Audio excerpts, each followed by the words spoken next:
Fanatic Best of Podcasts are presented by DraftKings Sportsbook, America's top-rated sportsbook app. B-Pod Studios. 97.5 The Fanatic. Let the party begin!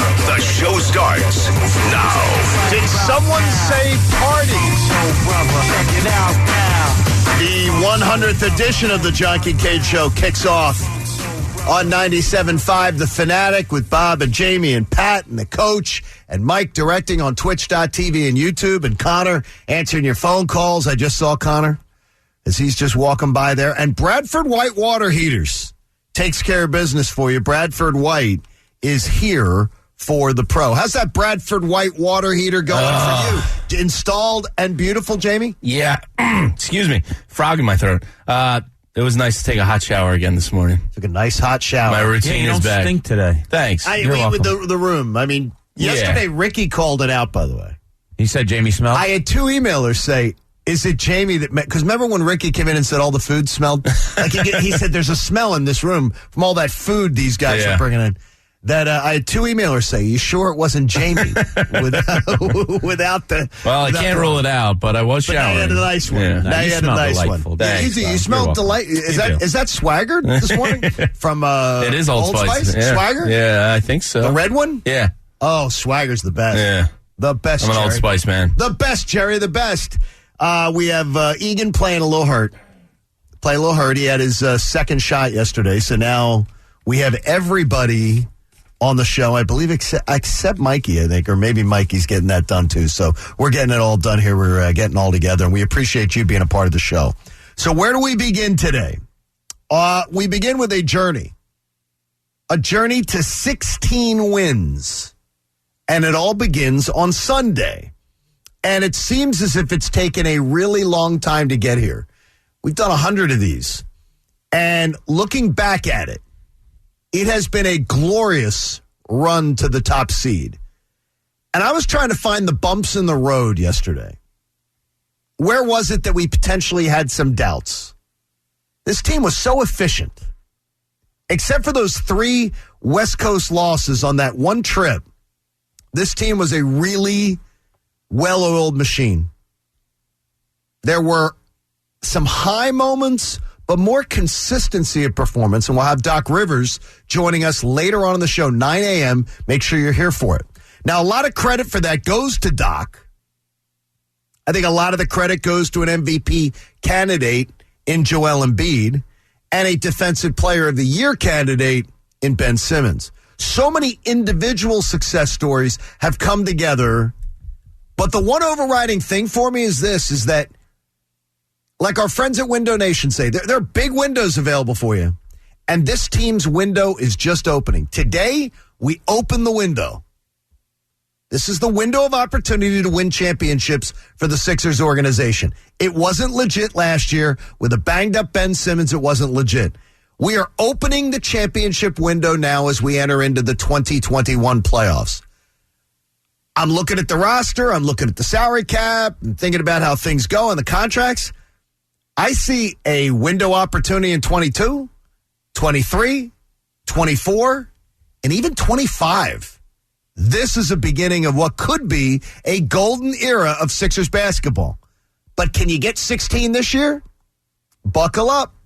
It is going to be an amazing ride, and we hope you never turn away from the flagship station, The Fanatic, all throughout the postseason. You hang out with all our shows during the day. You're streaming us at night. You are constantly listening into the radio station. Bob, I mean, I tried to find, okay, what were the bumps in the road? That one West Coast trip when they lost the 3. Yeah. There was a Saturday afternoon in Phoenix that really left me with a bad taste in my mouth. Other than that, there were very few times where I was like, boy, this team, man, they really... Yeah, I think the one maybe concern among fans is how did they play against really good teams? And like you said, that West Coast trip was there. But they played really well against Utah. They played at home really well against most good teams. Look, they're one of the best teams in the league. We can have our drawbacks of what this and that is, Ben Simmons and whatever. I can confidently say that they're one of the top 4 teams in the NBA. Absolutely. I really believe that. So what happens next? You have Washington. You're going to have the winner of Atlanta, New York. I really think that those 2 series are looking into yourselves to get ready to play, again, one of those best teams in the league. Washington's not a good team, and we'll get into this more later, but they're just not. So you have to look at yourselves and how you're playing more so than you're looking at the opponent. Maybe the same thing next with Atlanta or New York. So, yeah, this is ramp-up time. This series, next series, it's time for you to get yourselves ready to play the better teams in the NBA. 16. I mean, and That's it. Jamie, and you talked about the bright future. You've been discussing it as far as that window. I look at this as an opening of 4 or 5 springs where we can hopefully be having this conversation. Let's open up that window. Here's another chance to go get a championship. This one still seems a bit early to me, though. A bit early. I think they can do it. Yeah. Look, if they were to win an NBA title, I would say they're ahead of schedule. I would too. And, you know, that would be awesome. You always love to be ahead of schedule. We're fine. Yeah. Do you? Well, you know, like I'm really good at that 3 to 5, 6 minutes late window. That's kind of my wheelhouse. I hope Joel's not on my schedule. I hope he's early. Not. Joel, arrive early. Be Bob. Yeah, but Be Bob, Joel. First of all, I ain't no bitch. As Doug Peterson said, you know, this is our new norm after they won. I'm hoping the Sixers' new norm now is being on the Eastern Conference doorstep every single year for 4 more years.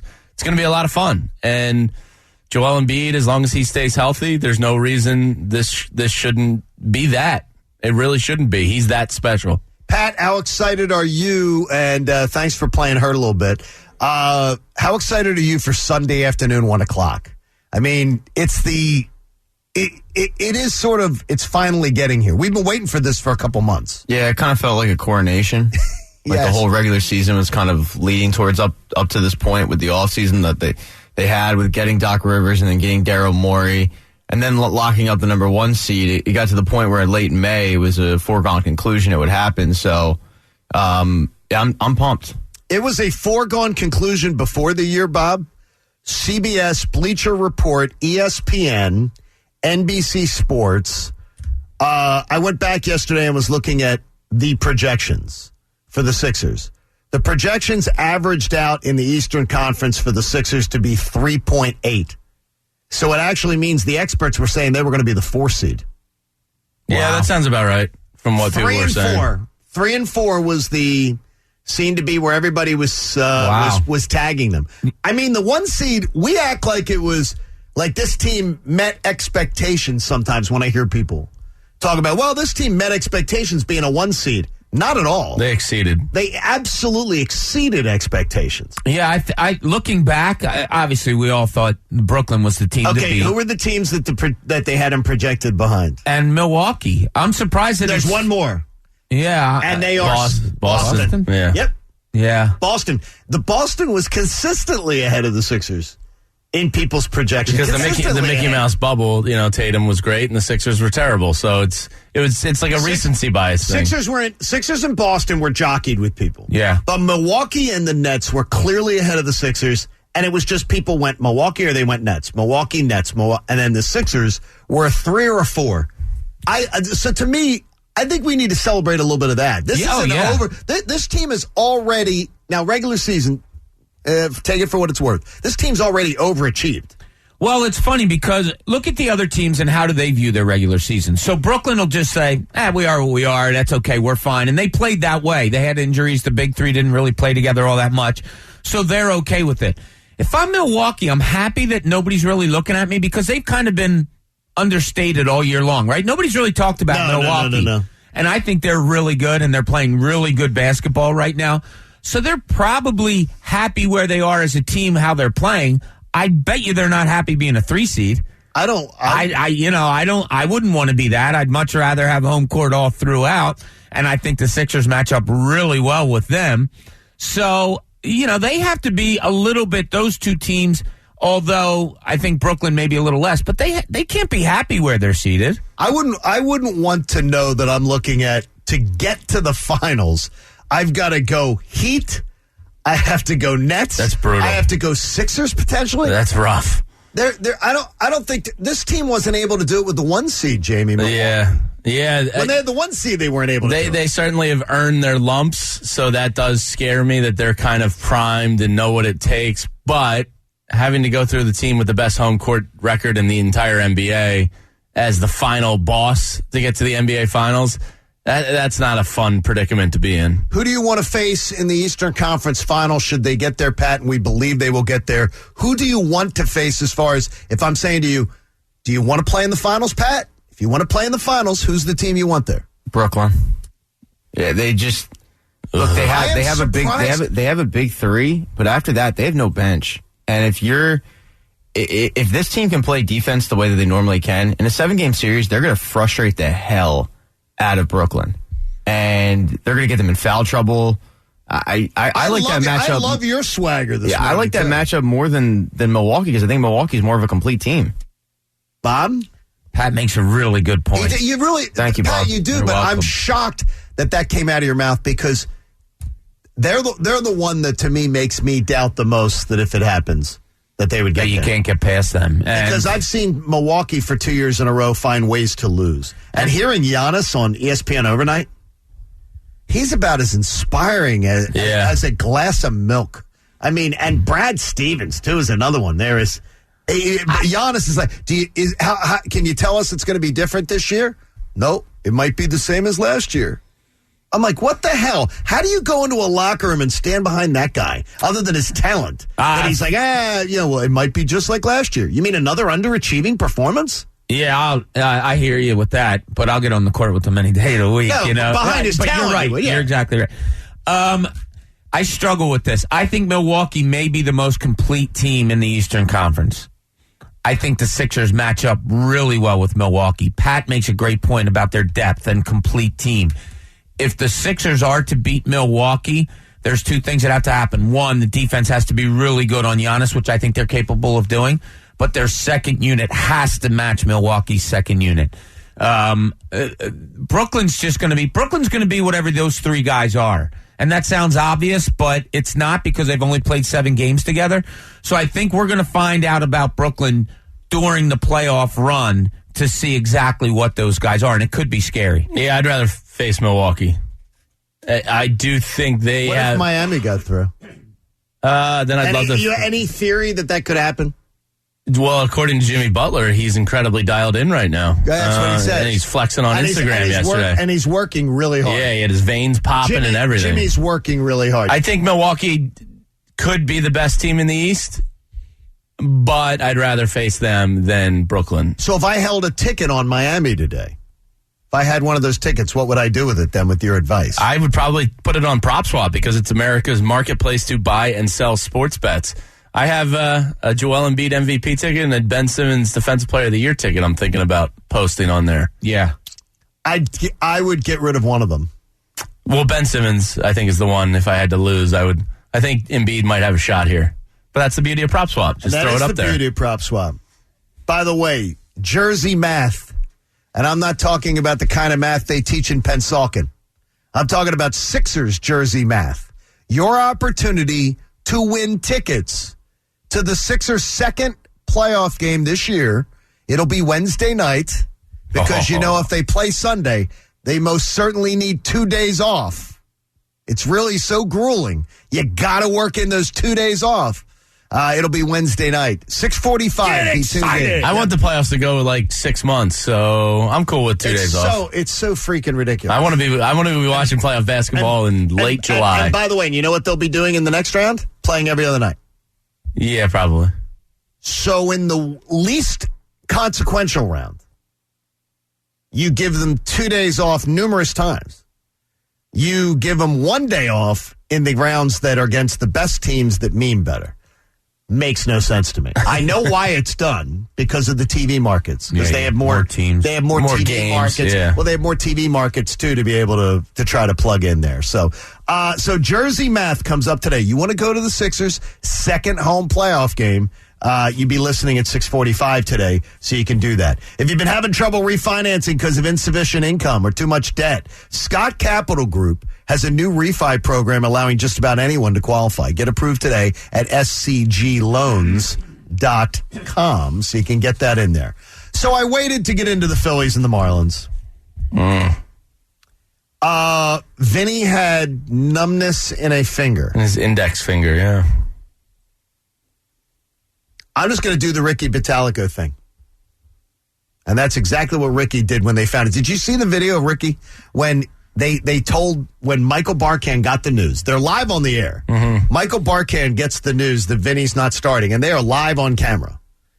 And our boy Ricky Bo just goes, what the hell? What's going on here? What is up with him? No, I missed that. And he goes, what's up with him? And it was the most real moment, because just like, are you kidding me? And he just, as Ricky says, like, what's going on here?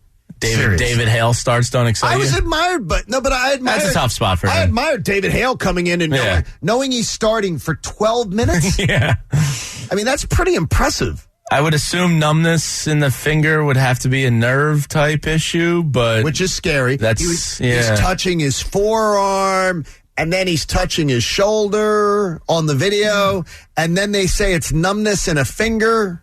I would imagine it's hard to pitch if you can't feel your index finger. Okay, I've never done it, so I don't. Yeah, I have no idea. But Ricky Bo's reaction was it was hilarious, because he's just on live great. TV going, "What the hell?" Yeah. I think he even might have said, "What the hell's up with this? What's up with him?" Well, here's where I'll disagree with Ricky a little bit. If he's questioning Vinny, and I don't know if that's what it is. No, I don't think it's what it was. It was what the hell's going on? Like numbness, Yeah. like numbness in a finger. What else can go wrong? Yeah, I don't think he was. Okay. I don't think he was questioning his thing. He's just like, "What the hell? Come on." Yeah, because why wouldn't Vinny want to get out there with the way he's been pitching lately? He's probably chomping at the bit to get out there. So it's concerning, and it sucks, and it puts your focus, as we're looking at Vinny Velasquez the last few starts, John, like we have in a pretty glowing fashion. Now we have to turn our heads and look, okay, where's this Spencer Howard guy?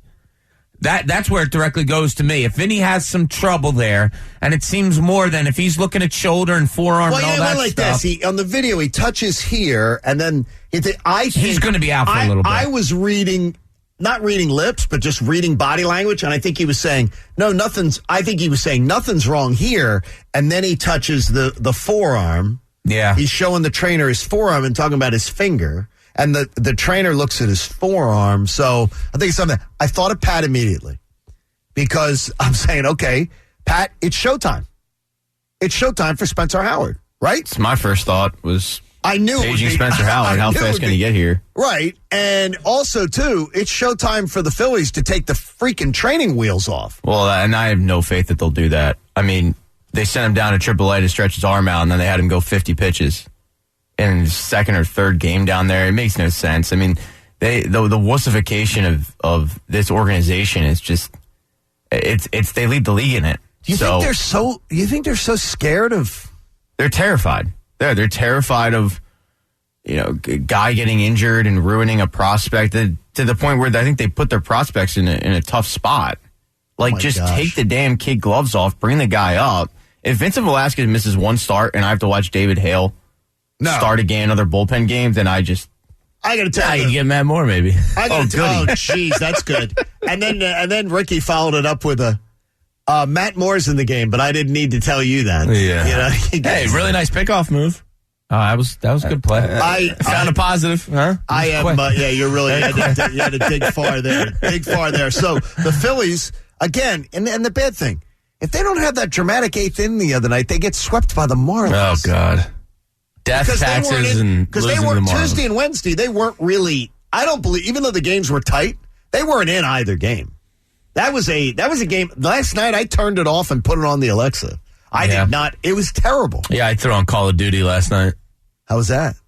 I hadn't played in a while. Did you wear a headset? Yeah, I was with my cousin. Okay, so you're playing with somebody. Yeah. There you go. And we got railroaded. Just like the Phillies. Out of the 29 outs they had last night, or 29 at-bats they had last night, they struck out 15 times. Oof. And I brought it up yesterday that they're averaging 10 strikeouts a game. It's getting ridiculous. Alec Boehm is down to 219, struck out 3 out of 4 plate appearances last night. And then the other one, he hit on really the screws right at somebody. Yeah. I'll tell you, he didn't do it as long, but we've had Jeff Francoeur on the show. Jeff Francoeur's career, he had a much longer run of success, but I saw Jeff's career sort of fall off a cliff. Yeah. where he went from being the natural on the cover of Sports Illustrated, to 2.5 years into his career, he fell off a cliff. He made a minor league run for a little bit. Oh, he did. Yeah, he bounced around and was doing that. Admirable. Let's just say I'm mildly concerned with Bo and Pat. I'm not, because it's a whole team issue. This whole offense is lifeless. I don't know if it's a John Maley problem, the new hitting coach, but it's amazing to me how they're free swingers. The only person to benefit from it so far has been Rhys Hoskins. And other than that, they're all 15 strikeouts to Sandy Alcantara. So you're thinking it's just approach, that it's an approach and a mindset that can be mildly tweaked. It's got to be, because you don't just, within 6 months? Players do, though. There's history of players doing it. Yeah. I'm going to give you Jason Hayward, Jeff Francoeur. These guys went from MVP candidates to falling off a cliff. Yeah, I know, and I get it. But and it happens to star guys that storm onto the scene, and then... Yeah, look, if it was just Bohm, I'd agree with you. It's the whole damn team. Well, hopefully that'll change. The Phillies and the Red Sox this weekend. Woo! I hate Boston. Yeah, so do I. They're hate Boston. good. You know what's funny is, Pat loves and you love talking crap to New York fans. Uh-huh. Love it. Count me in, full thing. Conversations with Boston fans annoy me. A conversation at a gas station. They're very cocky after their last 2 decades. You want to remind them that you could walk into, before the big three got to Boston, you could walk into a Celtics game and get ticket anywhere you want in the lower level. You could, in the early 90s, the least attended team in the NFL was the New England Patriots. They were the bottom of the league in attendance. They were one of the bottom 3 teams in attendance for 40. Right? Yes. Wow. Yeah, they were in the dumps. Bad. They were in the dumps. Now they're going to say, "Well, our stadium was a dump." Well, we played in the vet. So please shut up. Literal toilet. Shut up. So remember, there was no Patriots Nation, Red Sox Nation. There's just so annoying. If you see one this weekend, just be kind though. They're here and they're at least getting to hang out with us for the weekend, which should be fun. It's our 100th show, and a listener brought up an idea of some of the stupid things we've done in our first 20 weeks together. We're going to ask for some of your thoughts on this, too, coming up next. It's the John Kincaid Show here on The Fanatic. Look, it's no secret that the Phillies are struggling right now, and it's pretty tough to watch, but they can still amazingly win you money with this limp offense, and that's on BetMGM. You have to use bonus code PATEGAN100 when you sign up. And if you place just $1 on the Phillies or Red Sox, you'll get $100 back if either team hits a home run. So even when the Phillies get shut out, as long as Boston parks one in Citizens Bank Park, you're cashing in. And after the baseball has left the park, there's no reason to stop betting, because BetMGM has amazing, innovative parlay selection builders for the NBA playoffs. They have daily promotions. They have boosted odds specials. This site legitimately has it all. But this current offer is really too good to pass up, whether you're a baseball fan or not. It's to win an easy $100. You just have to place $1 on the Phillies or Red Sox. And if either team hits a home run, you're going to win. It's only at BetMGM, the king of sportsbooks. It's a new customer offer. It's paid in free bets. Visit BetMGM.com for terms and conditions. You have to be 21 years or older, Pennsylvania only. If you or someone you know has a gambling problem, help is available. Call 1-800-GAMBLER. BetMGM Sports in partnership with Hollywood Casino Morgantown. 97.5 The Fanatic. DraftKings Sportsbook is putting you courtside with a chance to turn $5 into $200. Pick any team that is still in contention, bet $5, and if that team wins, you cash $200 in free credits. Download the top-rated DraftKings Sportsbook app and sign up using code FANATIC. That's code FANATIC for a limited time, only at DraftKings Sportsbook. Must be 21 or older, Pennsylvania only. New customers only. Wager paid out in site credits. Restrictions apply. In partnership with Meadows Racetrack and Casino. See DraftKings.com/sportsbook for details. Gambling problem? Call 1-800-GAMBLER. 97.5 The Fanatic. John Kincaid Show on The Fanatic. Want to remind you that Wawa Rewards members can now get a free hot or iced coffee every Tuesday through May. Try our new boosted blend hot coffee with 22% more caffeine. Gotta have a Wawa. I could go for 22% right now. You could? Yeah. I had a sugar-free Red Bull this morning. I felt like How'd that treat you? Did you get wings? I've seen Coach do it and everything like that, so I was checking in this morning. I had to grab something at the convenience store, and I don't feel anything. Nothing? Like, I don't feel anything. You don't feel the love for us on our 100th I feel show? love for you, Bobby. Oh, okay. Bobby was putting boxes up last night. So now I've seen you do this. You're stretching out your shoulder. Are you Vinny Velasquez here? I mean, we're going to be able to Feel get good. through. I could probably go 7 innings. You could give us In an 7? Underhand 6-12 slow pitch softball league, yeah. Would you want to do fantasy camp, by the way?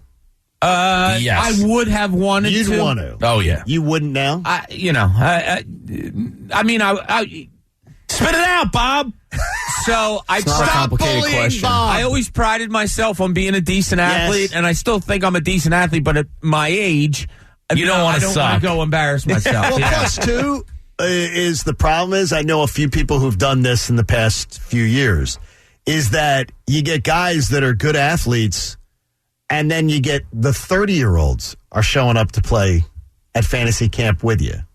A little young, right? Yeah, like they're 30-year-olds. I thought you kind of had to be like 45 plus. Now, it depends. There's different.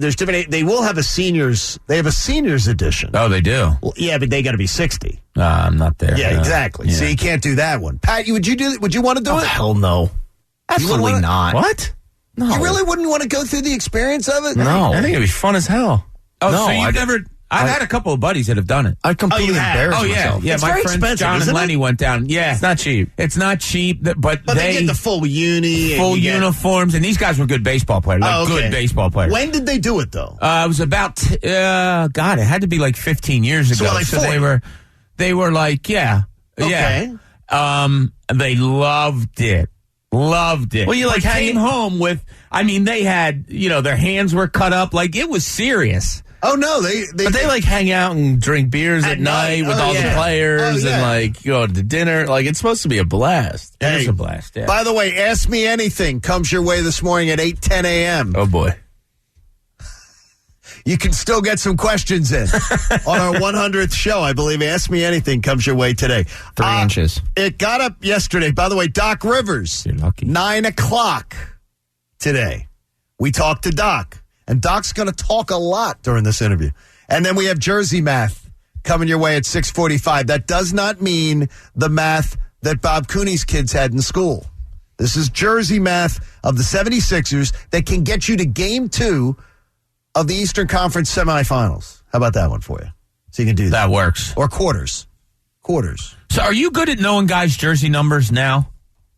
Now? I mean, Or are you talking about I history? know 21 Embiid. No, now. I know Embiid. I know not Simmons. Not as much. Because when we were kids, and even into my 20s, I knew everybody's jersey Everybody's number. Now, I swear to God, I covered the team every day. And you could have pulled me aside and said, what number is Ish Smith? And I would have been, I had no idea. Well, seeing Maton and John Kruk's number looks funny to me. Because they cannot get Maton a jersey that fit, a uniform that fits him. He's pretty skinny. He's skinny, but they can't.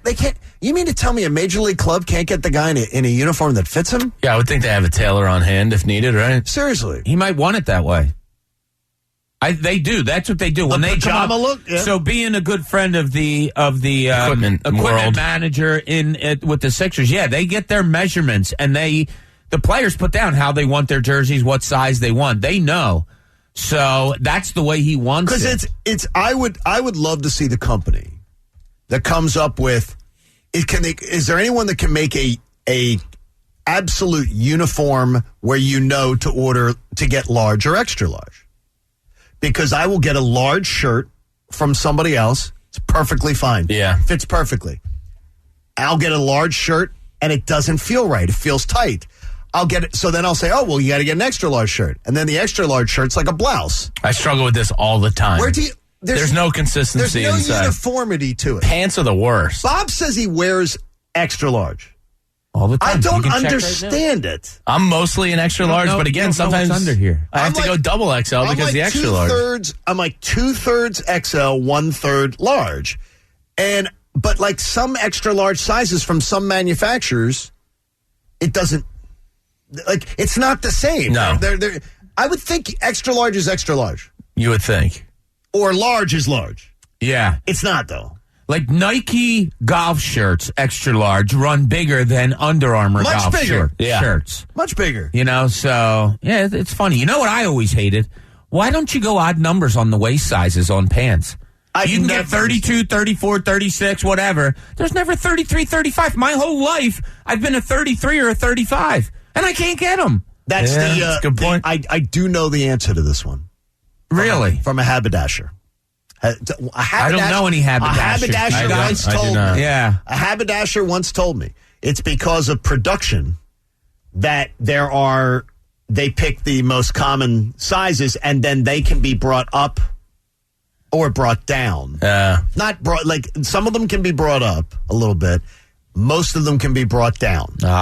So that's that makes sense. Because if you went and produced 35s, 37s, 33s, you then now in the jean category, you can find the odd numbers. It's kind of hard. You're not a jeans guy, are you? You're not a big jeans guy. No, jeans. Yeah, I wear jeans. Do you? Rarely. I do. If I go out, like if I go to dinner and You'll stuff wear like dress that, I'll jeans wear or something. nice jeans. Pat, do you have trouble? You have Not trouble now. finding size stuff? Yeah. Yeah, I'm built like a 12-year-old. So it's... John, don't do it. Don't. I'm not. Don't. Okay, well, what is the... it was brought up, show would it was be brought nice up to to Howard. me yesterday, and Pat's playing hurt, which I greatly admire, by the way. I greatly admire it. Because he can't give it to us. I'm not a person who admires sick people coming to work. No, they're the worst. No, I hate that. Yeah. You're evil people. If you're going to get other people sick... Hopefully that stops in our new age coming out of I this. think that will. I hope. My wife says she's going to, in cold and flu season, Wear a mask. she thinks she's going to wear a mask when she goes to, like My just a brother-in-law sports shop. She mentioned it. She's going to wear one. Yeah. She I think said a lot she of has people will. them. She says she has them now, but she's got it off now. I have no problem with and that. And she said yeah. maybe in pollen season too. Yeah. Maybe sometimes wear a mask. And I think I speak for Jamie and Coach and Pat on this. We are looking so forward to meeting Christina. You will enjoy her, but we just want to sit down in a room with her, and you're not invited. You will sit down. Look her in the eye and say why. Pick her brain. She will say, how have you done almost 19 years? We've done 100 shows. You've done 19 years with this guy. Blink When are twice they if you're coming a up prisoner. next? They will come up in the summertime. They'll come. You'll meet them in the summer. You'll meet her in the summer. They'll be up summertime between Beach and Vegas. When I go to the okay. beach in All right, Vegas. good. So- That's nice sounding. Beach in Vegas. Oh, I can't wait. I cannot wait. And then Vegas again in the fall. What is the stupidest things we've debated and discussed in the first 100 shows? Because a listener yesterday suggested on Twitter that his most memorable moment was Jamie saying that he could box a kangaroo. So that was one of the dumbest debates of like things that we've heard. And then the other one was, even though it wasn't a debate, I had another listener then chimed in and said, Connor saying he could tackle Brian Westbrook. That's the dumbest. Even today. But we didn't debate it because all of us told Connor that he was a jackass. So, I mean, there was no debate. Yeah. There's no debate there. You boxing the kangaroo, I and think I'm I telling could you, hang for a Coach, little bit. I'm hoping we're going to be able to have this mythical thing that I've heard about that I've been told at FanFest is just amazing. Is there any way we can find a boxing kangaroo? Is there any way, Coach? You work magic around. Find me a little Joey. I can definitely beat up a Joey. No, we'll get a full-size adult kangaroo. Full-size adult kangaroo. Oh, my God. A boxing. Guess what? That would Jamie. It would be viral moment. Yeah. To the whole world. Yeah. Viral moment. Everybody in America would be. I'd make Skylar so proud.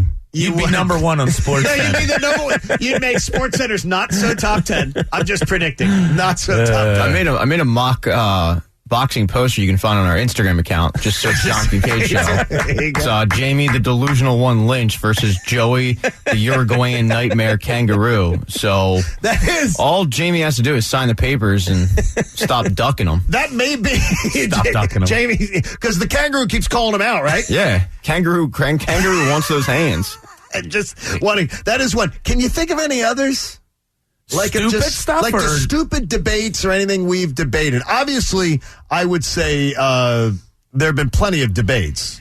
There's, of course, Aaron Nola, which is a... Oh, that's you and Pat's. Right. It's on the wall. It's on the wall. I don't have the energy to that. Well, you and I... well, you can take the loss anytime you want. I mean, I will take the concession anytime. I don't know where he hurt you. But. I will take him anytime you want. You and I had it out about media. Oh, which I thought was a good discussion. Oh, no, it is good, but it's good give and take. I'm trying to think of. We're looking for the stupid stuff, Bob. Some of the dumb stuff. We had something 2 days ago that I even commented. I can't believe it took us till this point to debate whatever it was. It was something so dumb. I'm not shocked. I mean, I can hear you say. You said, "I can't believe we're talking about this." The distance from Pat Steaks in your house. Yeah, that's one. Yes, that was a good one. Who lives closer? By the way, Pat, I had somebody agree with you on that yesterday. By the way, well, Pat's right. Pat's logic. No, he's not though. If you say you live closer to something than someone else, you can't take another destination into effect. He says who lives closer to Pat's Steaks, the fine sponsor of Pat's Takes, and Bob lives closer. I can't believe Pat lives closer. It doesn't. By 1/10 of a mile. I thought it was 11.9 yesterday. No, Pat lives 1/10 of a mile closer than I do. His point is, but I would pass work going to Pat's Steaks, so why would I go there and get stuff and then have to come back? That's not the question. I think the dumbest things in our arguments tend to be when the biggest problem we've got in this entire room, all of us, is moving the goalposts on discussions. Is that usually is where the silliness of debates go on, is that someone then moves the goalpost on the debate. And that's one that we can, over time, I think is usually the common denominator. Coach, who moves the goalposts the most and the least on this show when an argument happens? Or a debate, I should say. Jamie moves the goalpost quite often. What? Wow. Yeah. I would have voted you number one for moving the goalpost. Because Jamie does the. I had you and Pat in I don't mind. think if you say somebody's not good, if you argue to Jamie that someone's average or not good, Jamie goes, "Well, they're not terrible," and I'm like, "I didn't say they were terrible." Robert Covington's Jamie's not the one terrible, guys. Not terrible. You love. I think Bob is the most. Bob, you or I are the most cemented in our feet. And I don't necessarily think that that's the best attribute either. I have little gray area. As you well know, you've all learned. It's right, wrong, yes, no, good, bad. I don't venture into gray area often. And I consider that a weakness. That not being able to explore, well, I can understand. You've moved a few goalposts a little bit. On what? Oh, you remember? Well, no, if you remember one, I'd say... I would have had John number one. Of moving really? a goalpost? Yeah. Well, like what? Like, I don't want to bring this up, but I have to. So, Aaron Nola will go out and have 6 2/3 and strike out 8. Yes. And you'll go, but no, that's not an ace. No. An ace needs to go 7. No, and then Zach Wheeler will do the exact same start, and you'll come in peacocking the next day going, ace went last night. I think it's great because the ace went last night. Everybody knows that. Guess what? David Hale. Oh, my God. The hailstorm. All right, who could do some math with us? I love 76ers. Math. You do love math, right? I love numbers. We've got 76ers math. So what we're going to do is we're going to give you a name of a Sixers player. And to either add, subtract, multiply, or divide their jersey number. And then at 9:45, you're going to give us the final answer to Sixers jersey math to win a pair of tickets to Game 2 on Wednesday night. Now, I know this. Our YouTube family, they're a bunch of stinking cheaters, but we love every one of them. But they're a bunch of stinking cheaters. So if you come into the show later today, every hour we're giving you a Sixers around this time. But the stinking wheezy cheaters on YouTube will tell you the answer. They'll post it. So you might want to check out our YouTube channel today. Be with the bad kids in the back of the room. YouTube channel is always going to help you out with this. All right, here's your math. The first jersey name is Danny Green. So Danny Green is your first jersey name. You'll find out what you have to do with it coming up an hour from now. Whether you're adding, subtracting, multiplying, or dividing, Danny Green is the first number. You could win tickets to the second game of the Sixers' first series.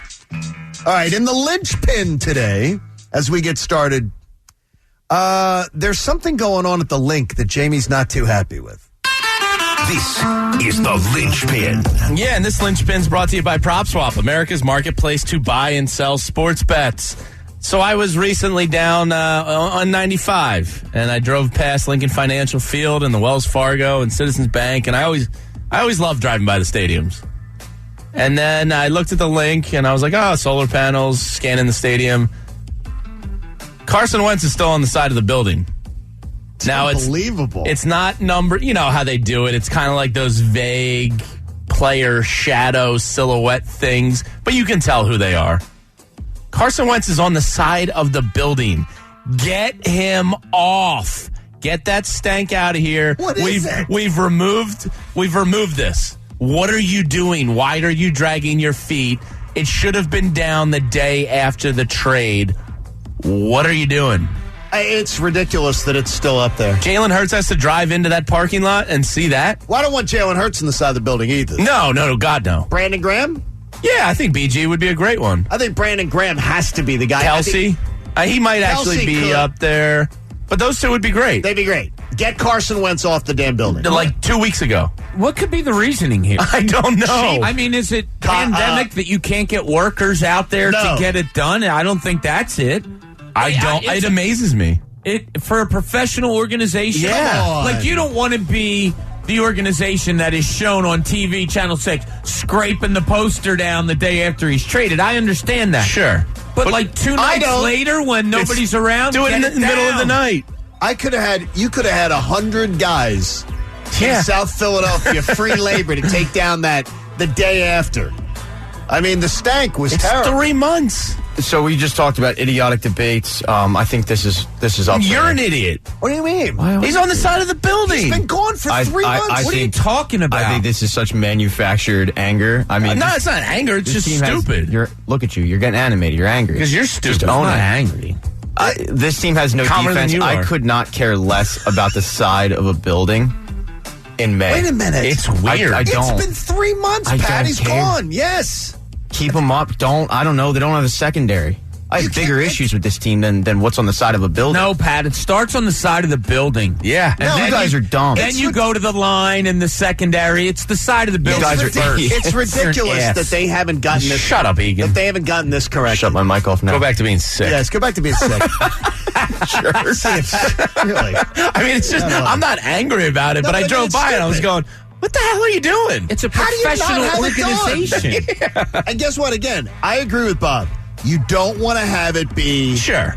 that, Jamie Apote's out there with a microphone standing in front of workers tearing down the sign. Yeah. Or Jen Fred. Or somebody Jen Fred, like or that. somebody, exactly. But you can Adam do it in the middle of the Joseph. night a month after and nobody's going to notice. Why would Adam Joseph be there? Like, why Nah, they don't do the weather why from would the it- link. Here's Adam. Look at them tearing down Carson Wentz. Oh, look at that. Well, come on. It's 3 months. I mean, it's ridiculous. Get it off the building. Get him off the damn building. Bigger question.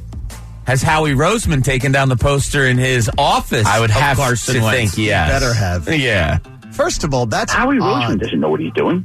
Now Chuck D'Amico has a poster of me up in his office. Yeah. So My it coach shouldn't has be a odd. poster of Taylor Swift. yeah, Well, that was a It's full of fathead. darts, though. The one in Chuck's office is just full of darts. But Howie's yells at office, he could just peel that down, I mean, That's an seriously, easy one. You got the fathead. Yeah, which is creepy. Oh Do you my- think Howie is peeling it down himself? Why no. not? I say no shot. No. No, He's here's having how he'll someone do mask it. it. He'll say, I need my office painted, and they'll take everything down, paint the office, and then he just won't put it back up. That could be. Yeah. Should this be the Twitter poll today? Yeah, No, yeah. Twitter poll. Should it be removed from Lincoln Financial Field? I mean, it's just so stupid that it's even a right? discussion. It just caught my eye, and I was like, why is it still Clean up. there? It doesn't make any sense. No, it doesn't. So is BG the most deserving? One of the Yes. biggest plays in franchise history? Yes. Yeah, you On can- that roster right now, Yeah. it's not even close. Yeah, I guess it's him or Kelsey. They thought they thought about Miles Sanders, so they were afraid the sign would drop. There'd be a drop of the sign Wow. constantly. Wow. They were How do you a little really afraid feel of that. about Miles Sanders? That's a gray area with I'll you. tell you, it really is. It really is. He was very kind to Carson on the way out the door. Really kind. It's a good man. Good job. Appreciate In it. on the funk. I'm out on the stank. He's in on the. He's in on the funk. Out on the stank. That is what.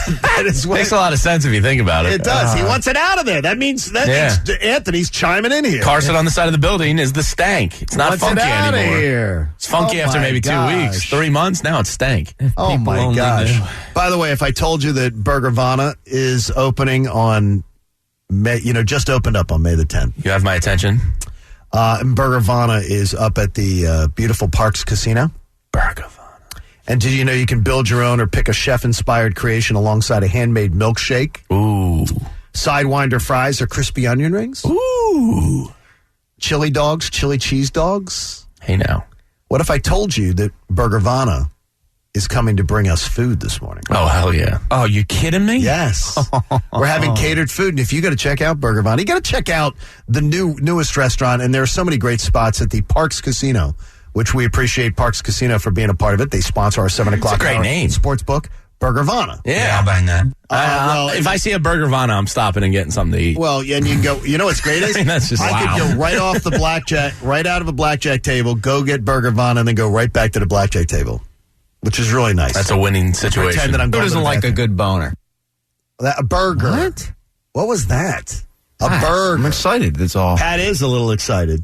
We've got that plenty coming up in the 7 o'clock hour as we celebrate our 100th show with you today. And you'll have a chance to do Sixers math. Doc Rivers joins us at 9 o'clock to mark the occasion. It's going to be great. Thanks for hanging out with us, the John Kincaid Show on The Fanatic. Window Nation is fantastic when it comes to cost and quality, because Window Nation has got you covered. They're going to save you thousands more in your windows compared to the national brands. But here is the best part about it is they're giving you a deal right now that you can't pass on. You've been waiting to upgrade the windows in your home. You see your utility bills. You're wasting money. You're wasting heat in the winter. You're wasting air conditioning in the summer. Plus your curb appeal, well, it's sort of bad right now with those rotten-looking windows. How about 2 free windows for every 2 that you buy?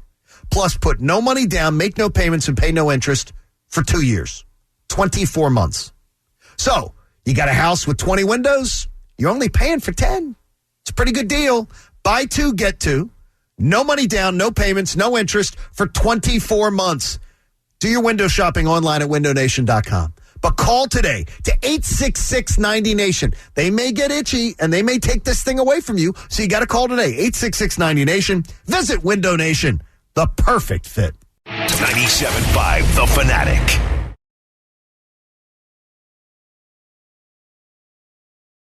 .97.5 The Fanatic.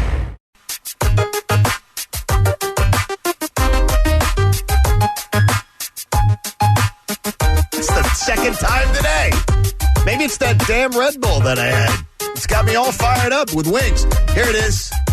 100th edition of the John Kincaid Show for those of you on YouTube and twitch.tv.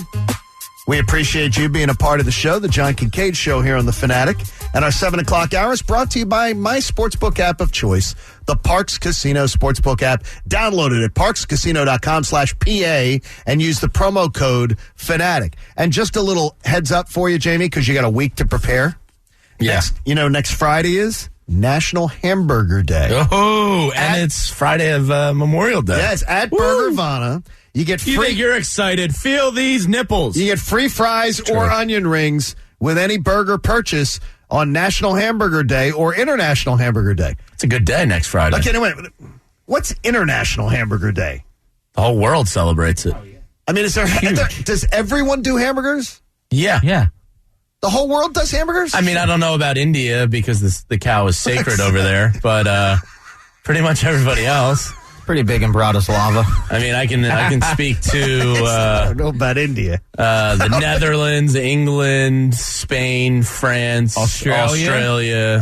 They all love hamburgers. Go ahead, keep going. Name every country, please. Well, those are just the places I've been that I can speak to first. You are the world traveler of the show. I love traveling. Wow. That's why I have no money. You are the world traveler of the show. Yeah, I love it. You've already money to been do it. all these places. Yeah, and they love their hamburgers. Except India. One of the best burgers I ever had was in France. Really? It was delicious. Is it a Royale with cheese? Yeah. Master Jamie, enjoy your latest journey. Take the streamline over there to Europe. Yeah, I would. And tell us what it's like over there and say hello to some of our relatives. Man, if I had like Shaq money, I would be in a different country every month. He loves traveling. Oh, it's the best. He loves it. The Air Shack, though, I will not. Yeah, those private planes frighten me a little bit. They're the ones that go down. Yeah. It's scary. Yeah. They're the ones that jets. I like jets. Yeah. Get me on a jet. I think my chances are better on a jet. I think our chances are pretty good with everything. What do you mean? You mean even think of all the flights that go, to and from, whether it's a private jet, whatever. We rarely hear about everything. Yeah, tell that to Amelia Earhart's family, Bob. Way to That's go. kind of awkward. That is a little scary. Yeah. Where did she go down? Isn't that a mystery? She went no. Don't they have a vague area? They did. They found her in the Pacific. She was on an island. Yes, they found her. Wait a minute. Google it. Well, I'm not talking about Google it. I mean, I do not believe they have ever verified that they found her body. They're 99% sure the bones that they found are Amelia. I'll send you the article. Okay. Yeah. Very convincing. Well, if it's on Google.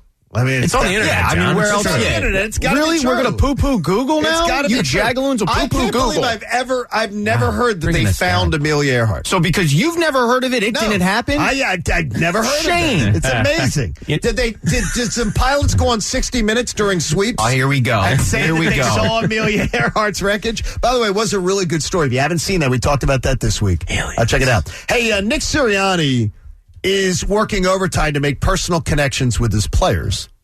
I personally find this to be a great strategy. It makes sense for him to try and get under the hood, understand the psyche of his team. Jalen Hurts saying he expects to compete for the starting job to me is the biggest nothing burger, useless soundbite that I've ever heard. What did you expect him to say? I've arrived. I'm the guy. Based on a quarter and a half of really good football? Surrounded by some really bad football? I mean, honestly, I looked at it, and I'm being honest, I looked at around 5 really good quarters from Jalen Hurts. Every quote isn't a story.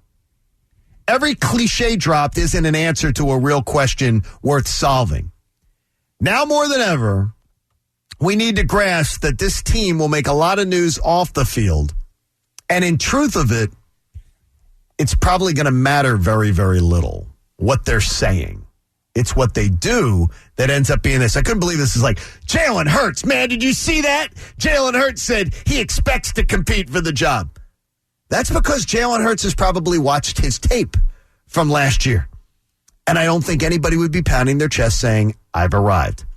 Good job on that, Jalen.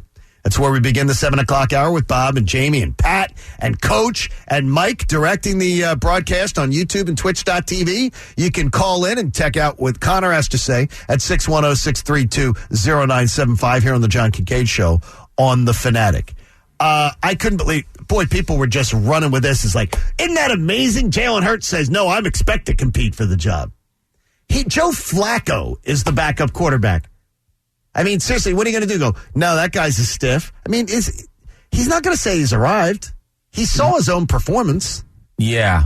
No, I don't have a real problem with the way the Eagles have handled stuff this offseason. The Sirianni cheerleader stuff, like I told you before, I'm okay with it. That's all right. I mean, that's who he is. He's getting pumped up. He doesn't know how to act. He's never been an NFL head coach before. There may be guidelines. Oh, you shouldn't do this. You should do this. He's not that. He's like, look, I'm just here to coach ball. I love ball. That's what I'm about. I love that. Jalen Hurts hasn't been anointed. They have not said on their website anywhere else he's our number one. So he's taking it like that, I believe. All right, it's a competition. I feel good about myself. I'm okay with everything that's going on so far because this is an undefined season. I like the personal connection thing out of Sirianni. It does impress me. And there are things that he's done that have not impressed me, like every time he's behind a microphone. But I do admire the fact that he's trying to personally get into everybody as far as understanding like where they grew up and a little bit about their background and making those personal connections. When the boss cares about you, yeah. Oh, I feel better about coming to work. Chuck, I think, cares about us on a personal level, and that makes you want to perform and work harder for him because he kind of gives you that, personal connection as a boss. A vibe. And I think the way he's going about things right now, look, your rookies and your young guys should, and I use the word should fall in line quickly winning over the veterans is the tough part. And just hearing Brandon Graham and Jason Kelsey, who are the leaders of their respective, sides of the ball, talk about him this week, it seems infectious to them. There is nothing about Jalen Hurts not to like. No. There's really nothing about this young man not to like. He's got all the intangibles you want. Jalen was not going to stand there behind a microphone and be like, yeah, I should be the starting quarterback of this team. It's my job. He did the right thing. But the media running with it like it's, wow, you see him, he wants to compete. Look, he didn't play that well. And he didn't prove, he hasn't proven anything. He didn't go in right. And guess what? I love the fact that this young man wants to work his ass off and earn it before he says anything. That to me is an admirable thing. Every single thing that I know about Jalen Hurts from years before ever coming to this city was so positive, overwhelmingly positive. And I just hope it works out. My biggest hope for the 2021 season is that we're going to be talking about the fact that the Eagles have 3 first-round picks and they're not shopping in the quarterback aisle. If he doesn't work out, it's because of his arm, not because of his head. And it won't be because of his heart, his work ethic, all that. his leadership. Yep. He is every single thing he has every single part of it that you want. Yes. The arm may not be there. Yeah, and that's what would prevent him from making it work. May not be. Everything else is there. Yeah, look, he's got everything you need. It's just the T word, the talent. You hope that he's got it and he can read a defense, because it didn't really put a lot of faith into me last year, seeing how he adjusted, or didn't adjust, I should say, to defenses in the second half. But he's saying all the right things. It's great. Yes. Same thing with Sirianni, but let's see what happens when push comes to shove. But the young man is just if you can't root for Jalen Hurts to succeed, you have an agenda. And to me, you have an agenda, and you're like, okay, well, I'm going to be in that Carson Wentz camp, and I feel like somehow Carson Wentz got screwed, and so I'm going to just hate on Jalen Hurts. I'm never going to accept Jalen Hurts.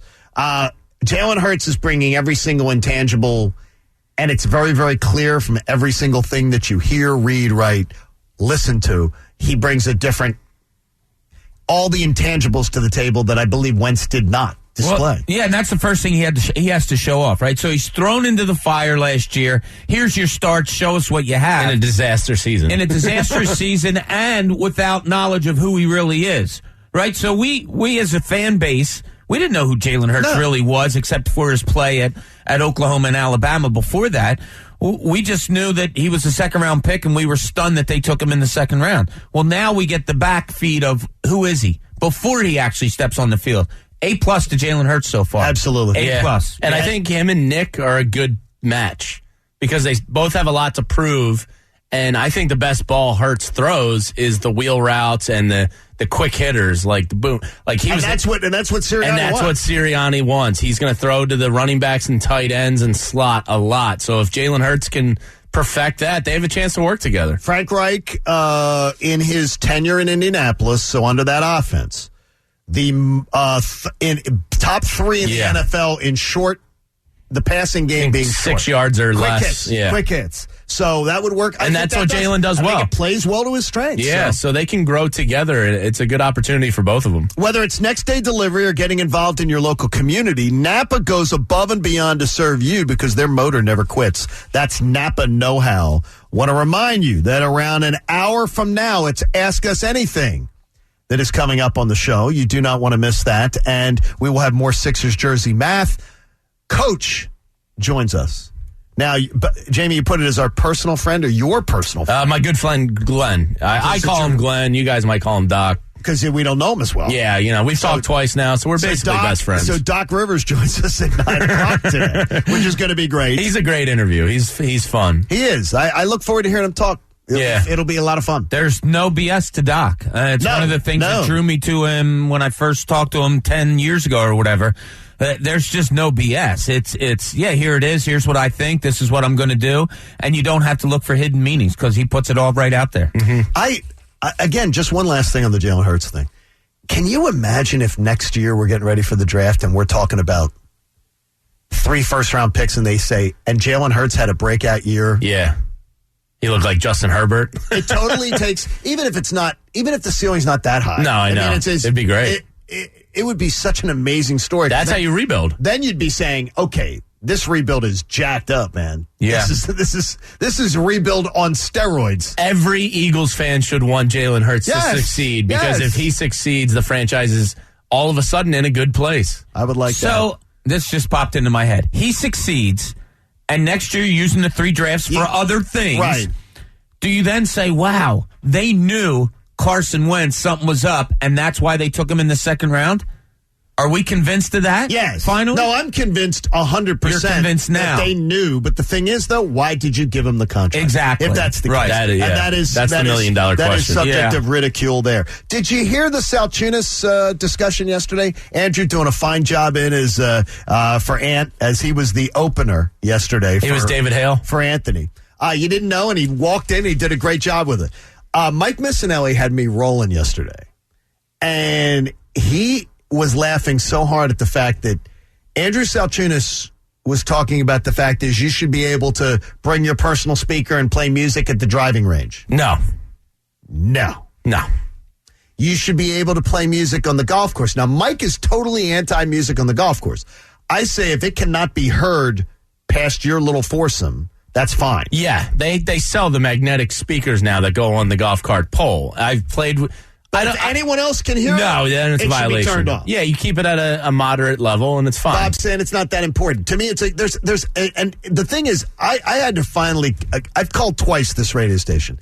Andrew's going, yeah, I understand etiquette, but he said it twice. He goes, I understand golf etiquette, but. I'm like, no, you don't. If you say but, you don't understand the etiquette. You don't bring your personal speaker everywhere. There are things called earbuds. Yeah. Put them in your freaking ear. If you need music on the driving range. I bring the buds and I put them in. It's great. Do. Yeah. Guess what? I don't need you bringing your personal speaker. No. By the way, bald guy, 6th floor. All I'm going to say. I don't need your personal speaker at the gym. To walk into the building it's ridiculous. Gym room with your personal speaker, and I walk in and there's music playing. Get some freaking earbuds and put your music. You don't need to have your music playing so everyone else has to hear your music. Yeah, that's outrageous. I mean, I was right. Mike Missinelli said he is going to, and when they do the Mike Missinelli Open, he is going to get an air horn. And music and all kinds of distractions, and he wants to just ride around and just distract Andrew all day long. Every time he's in his backswing, music. I don't think horns, Andrew would care. I talk in my backswing. I don't. Bob encourages talking in the backswing. It's funny. I'm not. Egan heckles you, right? Egan can heckle in a backswing. The only time recently that I laughed during my backswing was, I think Egan or you said something while I was swinging, and it was really dirty and weird, but. It was funny. The first time, it was a few years ago, the first time I saw somebody have something in their cart that was playing music, it was during a tournament that I was playing with my friends, and I was like, wow, what is that?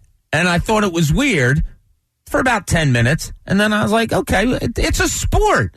Like, golf is still a sport to me. There's no other sport where you have to be quiet. Oh, well, no, but the thing is, though, I understand the etiquette. The thing is with music.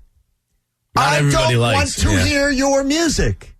I don't want to hear you. I don't want to go to work. I'm living in an apartment right now, and there's a beautiful common area. I mean, it's gorgeous. Like fire pit, big screen TV, and everything. And there's one gentleman. I don't know if I believe he is a German visitor or he is here for business or whatever. He brings out his freaking speaker.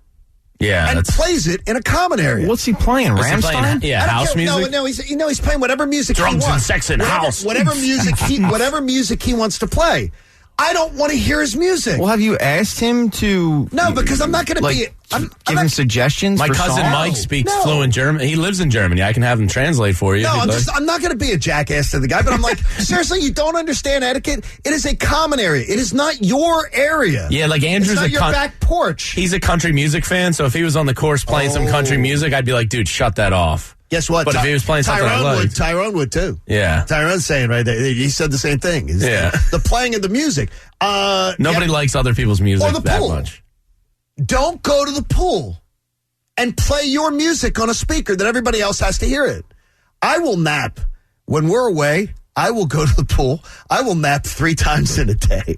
From going in the let's pool. take him to the pool. Go to the pool. All day Go to the long. beach. Go to the pool. Go to the beach. Hey, and I can hit that chair and be out for 45 Now, I minutes. bring one to the beach, but it's not loud enough to hear outside our circle. Then that's fine. Yeah. That's totally fine. That's absolutely fine. But the pool's a tighter But when somebody spot. else has got at the pool, don't bring your freaking No. your music. Nobody wants to hear your music. The driving range is outrageous. And earbuds now are absolutely make this a no excuse item. Yeah.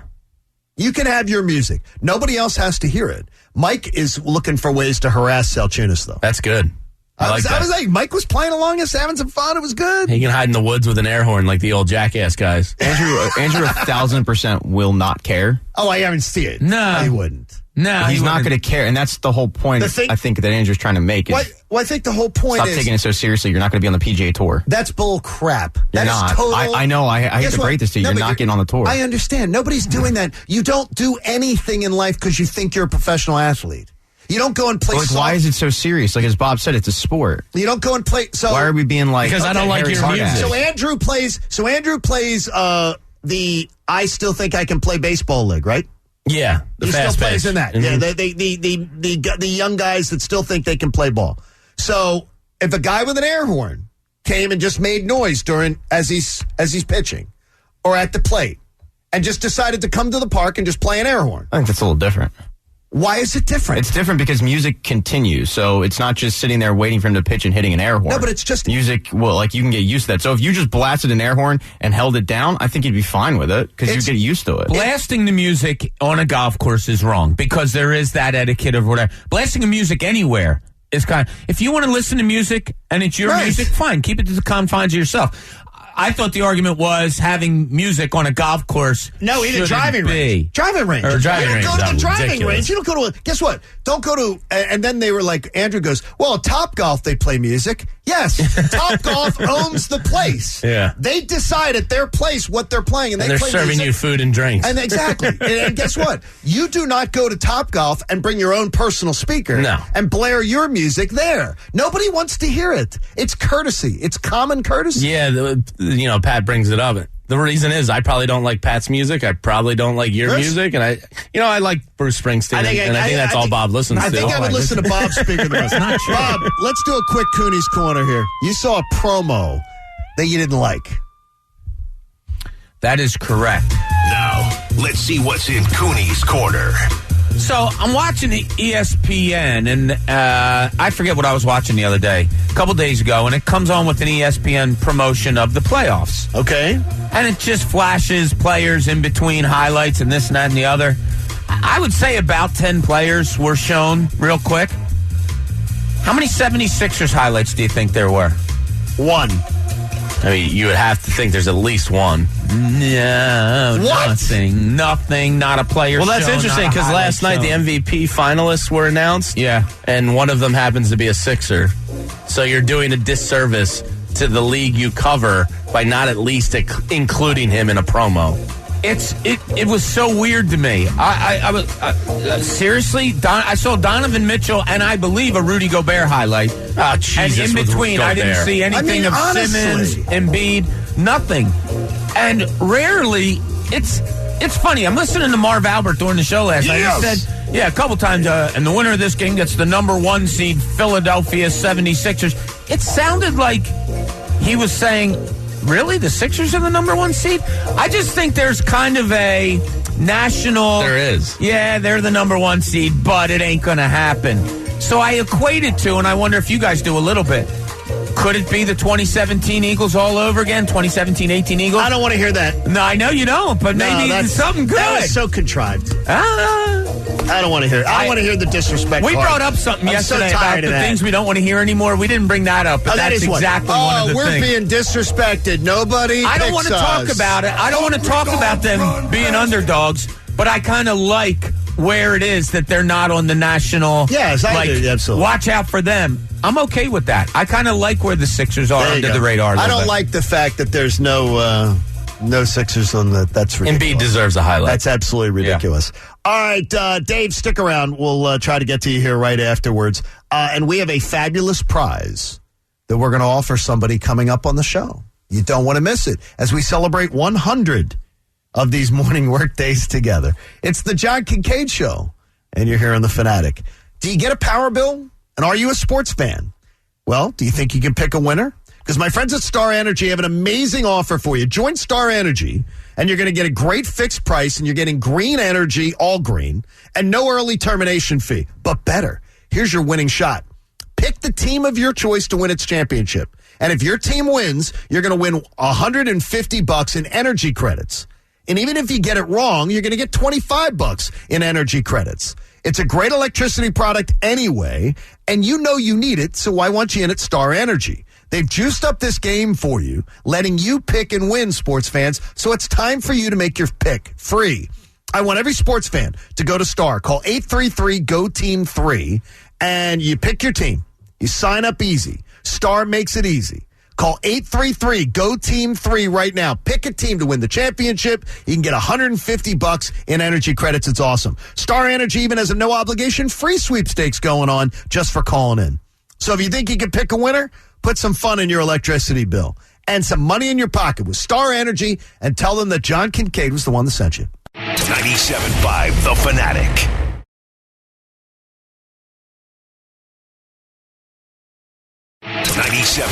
The Fanatic. We're going to take a look at the Sixers' opponent, Washington. Can you imagine if it's Washington, the Mecca, and then Brooklyn? That is some easy travel, folks. That's the Amtrak playoffs. Be great news. They'd use the same hotel probably for both New York series, and they would just take it on over, which would be great. John Kincaid Show, celebrating 100 shows today here on The Fanatic. I want to get to Dave in Philadelphia here for an opportunity. Dave, what's going on, brother? You're on The Fanatic. Hey, what's up? So I have the Bushnell speaker. Plays music, tells you all the yardage. I use that. I play a lot by myself with randoms. So that I just have the yardage thing on. I hit the button, tells me, and I just wait till one of them to bring it up and either play music or don't. We usually just keep it pretty low. But, I mean, a lot of people, that's really not – I try to keep it off until someone brings it up, but I think that's you mean you have actual common courtesy you put into effect, Dave? Yeah, because I mean we got some curmudgeons like you. They get a little upset. You play music, so no, I'm not. I'm fine with music if it's I'm fine with music in a car. I play with a lot of people who have music, but don't bring your music. If I'm saying you just asked me if you had said to me, "Can I play music?" and we're playing together, I'd say fine. I wouldn't want it in the tee box as much, but I would say fine. I would have no problem with it. I even try to keep it low as well. So, like, unless you're standing within, 5-10 feet of my cart, you're not really going to... Well, then that's good. Then you mean you actually exercise common courtesy. I try to. Which is interesting. All right, Dave, I'm going to do something nice for you, even though you called me a curmudgeon. You maybe screwed yourself on this one, but I'm going to make sure you get something good. How about our friends at Parks Casino? Oh, okay. Are going to give you a certificate that's good for $100 in free slot play. And $100 gift certificate for the Parks Grill, the Liberty Bell Gastropub, or Liberty Bell Beer Garden. How about that? You just won $200 in fabulous prize from the Parks Casino. That's awesome. Way to go, Dave. See, that doesn't sound like a curmudgeon would not have given you that. No, keep calling him a curmudgeon, Dave. Woody, Dave. Well, fella. Good job, bud. Thank you, Dave. Hold on. We'll get your information, and we thank Parks Casino for helping us celebrate today. So what I took from that was if you call up and call John names, you get prizes. I've always sounds cool. It seems like everybody I played with in Georgia all liked music. I never once objected. People like music? I never once objected. Yeah. I don't want music at the pool. I don't want music at the driving range. I don't want you imposing your music on me. No. But when somebody, and every person I've ever played with that has one of those speakers always asks, yeah. does anyone have a problem? Is it okay to have some music? I usually put my cell phone in the cup holder, and that kind of creates a little speaker. Well, that's fine. I mean, if someone has common courtesy, I don't think usually nobody has a problem with it. Do you bring your badge as the fun police to the golf course? I do not, but I love the Pat with the dumb and the serious, the dumbest argument ever. Well, you're not going to be on the PGA Tour. You're not. So you shouldn't take golf seriously. It's a sport. You're supposed to have fun. You should just go out and just do whatever you want to do. Just have fun. Just go on. You can have fun, Pat, and you can compete with yourself. The idea is to get better. Gotta live a little. Pat competes with I've himself seen it. a lot. Exactly. Hey, the 100th show today is reason to celebrate. And why? Well, because we all need a little more joy in our lives. We know that. But the story of why the show counting goes back to my old boss, Mike Thompson, a Philly guy. You may even know Mike. Mike used to program WWDB back in the day. He created The Ticket in Dallas as its first program director, created The Fan in Atlanta, then covered L.A. too. And he was hard coaching me one day when I first started to work for him. Translation means he was yelling at this hard-headed dope, and he told me that I wouldn't do 100 shows if I didn't clean up my act. Well, we ended up doing 4,637 of them before I got chicken Caesared. So I promised my wife this time around, since I'm pretty tightly wound about work and doing things properly and following, the way I do my routines, that I would celebrate every opportunity we could. I wasn't going to count shows. Coach wanted to count shows. They thought it was a great idea. So I just want to take a second here and just say to you, our audience is growing all the time. We're incredibly thankful for all of you. I love where this show's heading. I've got great partners. We're having a lot of fun. And you're awesome, and we appreciate you. And it's sort of about appreciating you and celebrating today. Celebrate the little victories along the way. Bob, are you good at that? I am horrible at that. Are you good at celebrating the little victories? Not overly, but inwardly, yes. I don't show inwardly. Little victories? Yeah. Give me an example. It's like look, it's we've been very, very pleased with how we've debuted 100 shows. Could you see me jumping up and down like if I hit a winning shot in a game, what do you think my reaction would be? Fist pump, walk off. Yeah. I'd see Jay Wright. A little more than Jay Wright winning the national championship. They just hit it, turn, handshake, gun. Jay Wright would probably be exactly the master of cool. And then in the locker room, yes. Oh man, have at it. Like I would chug 5 beers in a second to celebrate that victory. You wouldn't shotgun him though, you coward. Inward, yeah, I would. Well, would you? You can do a shotgun? Yeah. All right. You doubt that Bob could do a shotgun? I just want to prove it. I don't like to chug beer. No, you don't want to chug it. Yeah, well first off, you're not enjoying it. Further, you're not enjoying it. I like to enjoy the taste. I was thinking of you yesterday because I had a nice... Did I send you a text? No, I might have sent it to somebody else. I had a nice little IPA before dinner last night while I was cooking, from one of our favorite places. But no, I'm an inwardly celebration guy because I do respect other people and how you handle yourself when you win. I'm similar to Bob, like never one for the outward, but internally I go, hey, we made it 100 shows. I like what we're doing. I believe in what we're doing. This is good, and it's my career, so it's pretty important to me. Pat, are you a celebrator? Or you?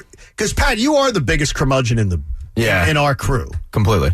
You are the but you do celebrate though. No, I mean, when I play sports, like you guys know I play hockey. If the puck goes in the net, I'm more shocked than anything, so I don't have time to celebrate because I'm blown away. It's a good point. But I think I've done it before. If I scored a big goal before to like send our team to the championship, and that I've celebrated, but normally not really because I'm more surprised. With this particular situation, I expected to get to 100 shows. I expect to get to 1,000, so I'm not. Oh, that's good. I like that. Not really. That's the one thing is that my wife constantly bangs into my head. It's okay to celebrate something. It's okay because I'm always saying, but we could have done this or this. If we had just done this, it could have been better. And Christina literally said to me, she goes, you're starting something new. Lose that. Yeah. Lose that mentality of just, it's always can be better. And celebrate know that it always can be better and work towards it, but celebrate it a little more. And she made me swear. She goes, I swear to you. She goes, I want to know that you're going to do this. You do have to do that as a human being. You have to appreciate when you've accomplished or when someone you love accomplishes something. You do have to do that. And I get that too. Like, Jamie knows this story because our son Kyle hit a game-winning shot, a buzzer beater, and I showed it to Jamie. It was on YouTube or whatever.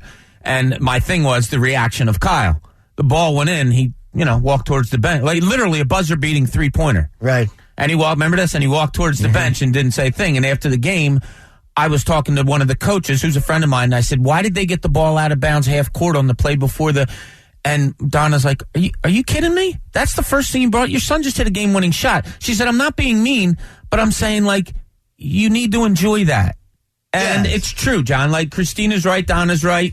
we all do need to enjoy accomplishments. And that's what, and it's weird though, because as my wife will tell me, and people who've known me my whole life will tell me, is nobody believes in just little joyous things more than yourself. But I'm so hyper competitive. Mm-hmm. You know, yeah. I'm always got my mind of like, well, what are we doing tomorrow? Sure. What are we doing tomorrow? How are we doing this? Can we do this better? I might outwardly celebrate like a 1,000th show that we do. Right, 100th, I go, all right, I expected this. There you go. Okay, I expected not to be fired. Yeah, exactly. How often do you guys sit back and kind of think about how far you've come in your career? And like appreciate the moment of I was this 10 years ago, I was this 20 years ago. And every day you think about it?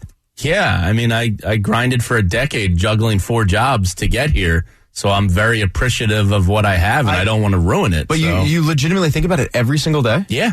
Okay. I don't. And it's a flaw. And I think it's a character flaw. I know how hard you worked the same. Right. You know, I mean, I did. I mean, we all worked hard to get here. 3 jobs. I worked 3 jobs for 15 years, 16 years of my working life. Yeah. And doing TV, doing radio, doing national radio, and I rarely take the time to just go, wow, let's look back and say, I'm happy to have weekends back. Right. I used to work 7 days a week, 4 jobs, juggling, and, it's just nice to have it. Yeah, in the snow. I haven't worked a hard day in my life, so you're looking at the wrong guy. Yeah. Hey, and we've got Jersey math coming your way in just a few moments. In the linchpin, talk about learning from your lessons. This is the linchpin. Yeah, now you guys are going to have to tell me if I'm reading too much into it, but this is where my head went when I heard the Jalen Hurts comments the other day about rent is due every day, and I plan on making those payments. Now, he does tend to speak in somewhat of cliches, but whatever. I thought the analogy was... He's a Saban disciple. Yeah, exactly. Remember, he's learned from the master. Yeah. So he says that, rent is due every day. Now, tell me if I'm reading too much into this. I think he learned an incredible lesson from watching Carson Wentz last year. And it was this. That guy's a franchise quarterback with one of the biggest contracts in the league, and he just unraveled at the seams. His fault, team's fault, whoever's. He didn't pay rent every day. No. He unraveled. And I think Jalen Hurts is intelligent enough to watch that and go, damn, that's a guy that made it. That's a guy that had $85 million guaranteed or whatever the hell it was, and he's out of here. I need to perform every day. I need to meet my own expectations every day because nothing's guaranteed. You get some guaranteed dollars, but your job, you have to earn every day in the NFL. It's that hard of a league. And I think he learned an incredible lesson from Carson Wentz last year in his downfall. I'm Jalen Hurts mentality, not Carson Wentz mentality. Me too. Personally. Yeah. I don't know. I love everything about Jalen Hurts. I got to tell you, I rarely root for, like, where I'm rooting individually for a guy. I root for my team. Jerry Seinfeld, I root for the laundry. Mm-hmm. But I really want this young man to succeed. So am I reading too much into it? No, I don't think you are. I don't think you are. I think the media does. But I think there was a subtlety to it in that. Yes. He's telling that locker room, I'm going to earn your respect every single day. And by the way, everything that we're here, every one of us hears about him is that. Yeah. And that's what he does. It's funny this comes up because I was having a conversation last night about learning things and how to handle things with one of my kids. And one of the things that we talked about was, look, you can learn something from everybody. Sure. Likable or non-likable. Yep. Agree or disagree.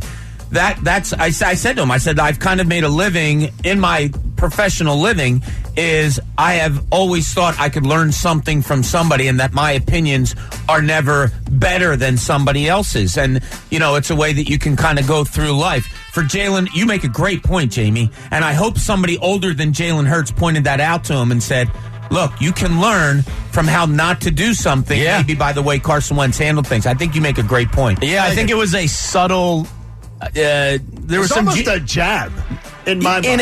In a weird way, yes. I learned from your mistakes what not to do, and I think there was some genius behind that statement. I didn't really take it like that. How'd you take it? Well, this is second level thinking, Pat. Wow. How did you take it, Pat? I can't get to the second level. I need a ladder. I just took it as a guy trying to cater to the fan base and his teammates a little bit by saying, I'm not going to take anything for granted. I'm going to work every day. I'm going to work hard. Look, maybe he did. Maybe he looked at what happened with Carson Wentz and said, okay, I need to go a complete 180. But I just looked at it as kind of player speak, coach speak, I'll tell you whatever you this. want to call it. I could close my eyes and hear Nick Saban. I've listened to Nick Saban press conferences since the day he got to Alabama. We would, obviously, SEC football was the thing. I could hear Nick Saban. Like, if Nick Saban was saying the same things, I could hear them. Yeah. He is a disciple of one of the brightest minds in football. Yeah. I think it'll benefit And I don't the think Sixers. anything's a mistake with him. No, I don't either. I think it'll benefit the Sixers having him, though. I mean, excuse me, the Eagles having him. And I don't know much better of a lesson a rookie could learn than if he learned what I think he learned. Real estate developer Spring Garden Lending specializes in bridge loans to help you acquire, rehab, construct, and refinance your investment properties. And they're now offering 30-year fixed-rate permanent financing. Spring Garden Lending, faster than a bank, cheaper than alternative lenders. Do you know that we have women watching? That women watch the show? Connie is watching. That's an underused name nowadays. Connie? Connie. Watching the show this morning. I like it, Connie. And Connie says, John, you had the discussion about the shirt sizes and everything the other day. She goes, the shirt size you're wearing today is what you should wear. Is what you should wear. So I do not know what shirt size. Bob, can you check? Because I do not even know That's not if part there's of my a shirt job size on it, if there's an on it there. I'm good. Is it Yeah, is it what looks it is? like a large. I'm trying to find. I don't know. Is I'm going to go large. She says that's what you should be wearing. So, Connie, I thank you for that. You ready to do some Sixers Does math? look good on you. And that's what she says. Connie's a trustworthy name, so I trust her. Are you sure it's a girl? Yeah. Connie Mack. It's Because, yeah. I do know it's a Ooh. girl because the email is Connie, signed Connie. But the email address is Constance. I was going to ask what Connie's short for. Well, Constance. no. I had Connie's a Constance. I had a teacher in high school who was a guy, and his name is Constance. Constance Yeah. was? Well, he wouldn't be called Connie. He was. Yeah, the other teachers called him Connie. I don't think he'd be telling me what shirt I'm just saying, size you to shouldn't wear. you shouldn't leave it out. This happened with Connor. He got catfished by you, by the way. No, it's not. You set him up. I didn't get catfish. Look, this I can't help it. That happened in the first 100 days. No, she definitely is because in the second paragraph she says you have a lot of women listeners. So I she's mean, talking about yeah, look at she's you. talking about. Well, that's the truth too. That should absolutely work. So, Bob, you have a little. I feel really awkward right now. You have a little scouting report for us? Oh, yes, we do. Little scouting report. Oh, wait, I have to give you the math first. I'm sorry. Add Joel Embiid. It's Lib Quality Mathematics is playing. This is your cue. There you go. Add Joel Embiid to the name I gave you last hour. So it's a simple addition. Add Joel Embiid. You could win tickets to the Sixers' second game Wednesday night of the series against the Washington Wizards. Add Joel Embiid. There you go. So we'll be back next hour with another piece of Sixers jersey math. And I know the people on YouTube tend to be cheaters. We love them, but they tend to cheat. They're not cheaters. Well, they're helping. Don't talk people about cheat. Mopar and his gang of friends. They can be an angry mob some days. Don't say gang. They can be an angry mob, and they can be mean some days. Bob, the scouting report, the Wizards show up for the first round matchup. Yeah. So here's what I'm doing if I'm Doc Rivers. You ready? Okay. I'm grabbing a physical 6'4" guard on my second unit. Let's say maybe a Shake Milton, something like that. And I'm saying, okay, you're Russell Westbrook today and tomorrow. Here's what you do. Here's the ball. Oh, you don't have to dribble. Go wherever you want, running with the ball in your hand, and I'm getting my first team to defend him. Because that's what Russell Westbrook can get anywhere he wants. You don't have to worry about the dribble part. You're not really taking it from him that way. So design a defense that you're going against a guy that can get wherever he wants on the floor. Defend that. Make sure Bradley Beal, everybody knows where he is at all times. That's it. That's all. That's all you have. I said yesterday when I gave you the scouting report on Washington that it's a sweep. Nothing changed my mind last night. I know they scored 144 points. Those were two bad teams playing last night. And I was getting texts from people, I don't know, Washington's scaring me a little bit. I understand that, but Indiana was awful last night. Absolutely awful. Here's another key to the series. Russell Westbrook's going to score you a lot of two-pointers. Yes, he is. Yes. But guess what? Sixers have a guy that can match that in Joel Embiid. And I'll take Joel Embiid inside anytime. Russell Westbrook is really good. He's going to cause some problems. But after him and Bradley Beal, really, what do you have? And let me give you, I'll give you a number and I'll give you 3 names. First, the 3 names. Daniel Gafford, Alex Len, Robin Lopez. Good luck. Oh, man, that's not good. And the number is 12. 12 is the number you have to look at for Joel Embiid going to the foul line. It's going to be 12. It should be 12 and over unless the Sixers are totally blowing him out and he doesn't play a fourth quarter. That's what I think you're going to have to do. The question now is, what do you do defensively if you're Doc Rivers? And we'll be lucky enough to ask him today at 9 o'clock. Do you put Ben Simmons and all that energy on a Russell Westbrook chasing him around all over the place? Or do you not let Russell Westbrook, do you have Russell Westbrook go all over and try to have Ben Simmons just completely consume Bradley Beal, meaning not letting him get the ball, being out on him on 3-pointers, just using your height advantage and forcing him to dribble inside and take away 3-point shots? It's going to be interesting to see what they do. But those are the 2 heads of the snake. They don't have one, they have 2. And your decision is going to be, I think, to cut off one, not both. I think sometimes the Sixers being touted as a great defensive team is a little overstated. I'm going to find out in this series. Well, I mean, because they're always, people around here talk about them as a great defensive team. I think they're a good defensive team. I think they've ended up finishing the year 3rd in overall net defense. So that's a great team. But you're right. I mean, they have to show it now in the playoffs. If they're going to win a championship, it's on the backs of their defense and Joel Embiid. It's that simple. It's not a complicated. That's all it is. It's not a complicated formula. It shouldn't be that hard. And here's something that's going to drive Sixers fans crazy. The second unit for the Sixers is going to have to match the energy of Ish Smith coming off the bench. Look, he's a guy that's been all over the league. I think I saw something that he's one of the leaders of teams that's played on different teams, 11 different teams, I believe. But he does bring an energy, and he does bring something to that second unit. You might have to get a Tyrese Maxey out there a little bit to match his energy running all around the floor and staying on him both offensively and defensively. Yeah, he'll get some run in the first round, I would think. I think so, too, yeah. I'm excited. I'm excited it's going to be great. To see it finally get here. It's here. Yeah. I got better for you, though. Golf at Jaws course. Sixers basketball right after. The timing just perfectly timed. Yeah, that's a nice day. That is a great day. Yeah. That is a great Sunday. And there's a rumor that after Andrew and Jamie do their unbelievably great Sunday show, that Devon and I might do a little Sixers pregame. Really? Oh, yeah. Wow. So you're going right after Wake and Bake? I don't know. I just got we'll see. We're in discussion, it looks like. That could be secondhand smoke could just. We'll leave you some edibles behind.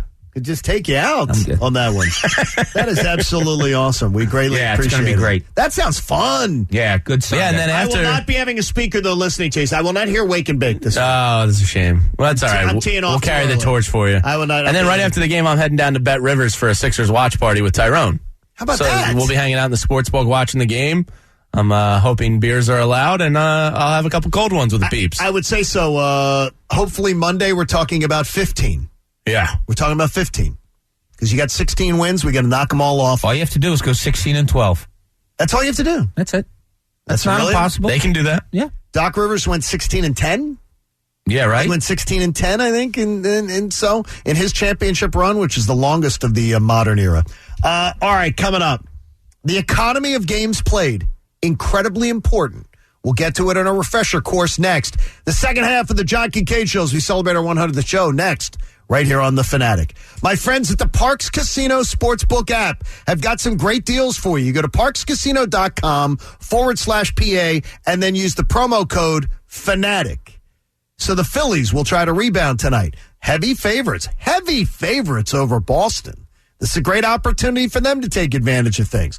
How about this one for you here? You've got opportunities with the Pro Hoops play-in tournament now getting run. Golden State, a 4-point favorite at home over Memphis. You got to look and see. You got to like that one. How about in the Lakers series? Phoenix -3 versus the Lakers in the opener. That's a little tasty item. If you're believing the Lakers 2-1 favorites to win the West, you can get that risk-free bet of up to $500. Just go Parx Casino Sportsbook app, use the promo code Fanatic, get a risk-free bet of up to $500. It is like you've got the in-game wagering right in your hand. You're playing fantasy sports as the game goes along. Check out the Parx Casino app. Tell them John Kincaid sent you. 97.5 The Fanatic.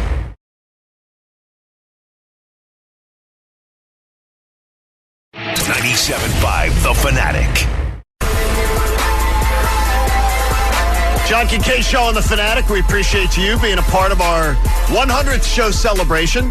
The 8 o'clock hour brought to you by Martin Law, the law firm for injured workers. Visit paworkinjury.com. We've got amazing gifts that we're going to be giving away. Some contest prizes. We've got Doc Rivers at 9. We've got Ask Us Anything.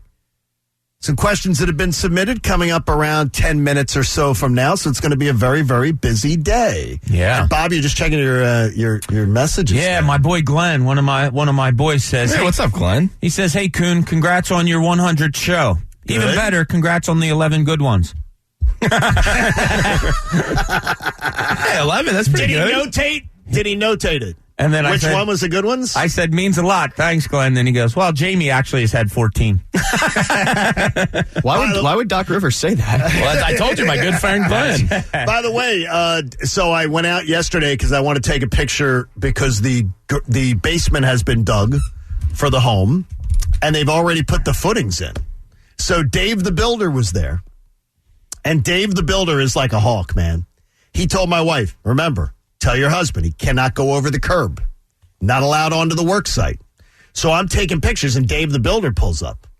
And he says, I want you to know, Anthony Frisco listens every day. So Anthony Frisco What'd he say, Ant? is listening every day. So We appreciate that, Anthony. We appreciate you, Anthony. And I'm counting on Anthony Frisco to get Dave to loosen up. Loosen up, Dave the Builder. This guy's going to This guy's going to end up on the list. He's going to end up on the list. I don't think he'd mind. He will not let me get over the curb. He doesn't want you around. He does not want me on the curb. Yeah. It's like, what are they trying to hide if I just want to take pictures? Not that I have any expertise that I could figure anything out, believe me. How far did you drive to take pictures of dirt? Let me think. He's got no family here. He's got nothing else to do. Gosh, Pat. it's 24 miles if I go Westchester Pike. So you probably drove a half hour each way Yeah.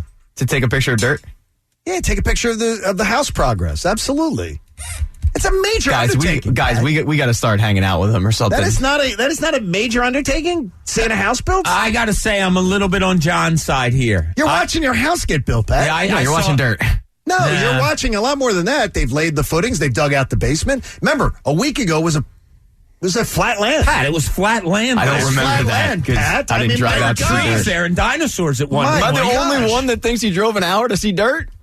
I Pat, don't think that's a big It deal. was just flat land last week. It was flat land. Now there's a basement with footings. Come on, and I didn't Pat. even know what footings were. Pat, All the right, footings are in. The footings are in, Pat. What's wrong with you? You guys sold me, okay? I didn't even know what footings were. Let's do a live broadcast at the Plat of Dirt. By the way, should. I still do not know what footings are. I don't understand. Is that the framework for the foundation? Yes. Okay. I take it as that. That's what it looked like. But Dave the Builder, man, he's a hawk. He is a hawk. he doesn't want you around. Yes. As I've just gotten two people. Tell Egan to shut up. You did not get two people. Yes, That's I your did. opinion. Come on right now. I'll show you the I two. can't. Right I'm here. behind the- Come who's right gonna here. press the buttons? No, come on right No, now. who's right gonna now. press the No, buttons? You get plenty of time. Tell Egan to shut up. Here, I'll take a He'll know when he makes take it. a look. Right here. Look. Read that one. What's it say, Jamie? It's right. He'll know when he makes it. Tell He'll Egan know to when he makes He'll it. know when he makes it like you. And then here's another one. Pat has no life experience to relate to. He's just a baby. Pat has no life experience to relate to. What He's just a coward baby. said that? And by the Wow. way, 804-804. So they're actually texting me at the moment going, What coward said that? Is Pat such I want a a name. nonsense? Put a name My behind it, you gosh. coward. They'll You're nothing but gladly a do troll. that. If I could give them one of the Parks Casino gift packs, I would right Let now. me give them a life experience. I'll catch these hands. Hey, remember that? Here's another one. Come on, Pat. Stop. Every normal person would go and take pics. There's another one right in. You were getting ratio. Wow. On this one. I'm not. I didn't put the tweet out, so I can't get There ratio. you go. So he's R.I.P. Egan. Well, I made it 100 shows, guys. It was fine. Remember that economy of games played matters. Let's assume that you average 6 games every round. That gives you a hard-fought victory in 24 games, right? So economy, you're thinking 24 games is fine. If you played 6 games every series, that's fine to go win an NBA championship. But the current 4 series of 7 games each format has existed since the 2003 season. So we've had 18 years of it. The champion averages 21.6 games. And it's 18 years of data, so this isn't a small sample size. That means the average champion plays 2 5-game series and 2 6-game series. They play roughly 21 and a half games to 22. I think that requires you to be efficient early. If I was to assume you're going to face the Nets and the Clippers, the Nets and the Lakers to try to win an NBA championship, you better be efficient early. The champion, most commonly, by the way, plays 10.7 games in the first 2 rounds. So 11 games is the most common that the champion ever gets pushed. So what the Sixers need most to find is efficiency. No distractions, no injuries, a little smooth sailing to give you a little wiggle room at the back end. By the way, Doc Rivers' team, in this modern era playoff format since 2003, played the most games, to win a championship, 26. And no one has played 26 like them, and no one has played 25. So only one team has played more than 24 and won a title. And by the way, only one team has played 24. So you've got to be efficient. If the Sixers find themselves in 7 games, 6 games early, it doesn't bode well for winning a championship, and this is like a generation of data. Yeah, that makes a lot of sense. You shouldn't really struggle with the inferior opponents, and that's who you're going to have in the first 2 rounds. Do you think that's the indicator that if you struggled early, it shows you weren't as good as people think you were? Well, I mean, I think rest helps a lot this time of the year. So if you can be more rested than a Milwaukee or Brooklyn going into the Eastern Conference Finals, I think it's a tremendous benefit. I don't think it's rocket science. I think, Tobias Harris has been nursing a knee injury all year. Anytime you can get Joel Embiid more rest is a good thing. Ben Simmons is going to be playing, in all likelihood, probably close to 40 minutes a night. He's going to have to carry this team on his defense with some of the guys he's going to have to be up against. So the more rest, the better. I expect maybe 1 loss in each round at most. But they should get it done in 10 or 11 games. Yeah, I think your dominant teams do that. It's something that I talked about before. You don't care about the opponent, you care about yourself. So in early rounds, yourself is better than the other team. And you show that and you dominate it. And yeah, John, I do think that is the case where you don't mess around with first round, second round opponents. If you're going to be a champion, that's what Doc's team was weird. Yeah. Doc's team is the total outlier that took 26 games to win a title. That's the complete outlier because the next number is 24. So Doc's year was crazy. Yeah. I mean, the number tends to be 23, 22. Yeah, and Doc won with a point guard that, let's face it, didn't shoot in Rajon Rondo. So he knows what he's going to be up against here. He knows, what to exploit, what to counter, and how to get the offense moving without a point guard that doesn't really shoot. So there you go. This is not uncharted territory for him. You can't convince me that more rest isn't a good thing for this team. Absolutely. You can't. I mean, Tobias Harris has had this knee injury that popped up, in March that we never heard about. But, I mean, this team needs rest. That's the whole load management argument. Give me more rest. There you go. That's what you get from earning the first seed. All right, a first caller right now at 610-632-0975 is going to win a fantastic prize pack from our friends at Parks Casino. How about this? $100 in free slot play and a $100 gift certificate for Parks Grill, the Liberty Bell Gastropub, or the Liberty Bell Beer Garden. God, I love a beer garden. Well, that's $200 gift just for being the first caller. And Connor is waiting to take your call at 610-632-0975. And YouTube, folks, hang on. I will have something for you before the top of the hour. So you have to be on YouTube to win a fabulous prize. Coming up.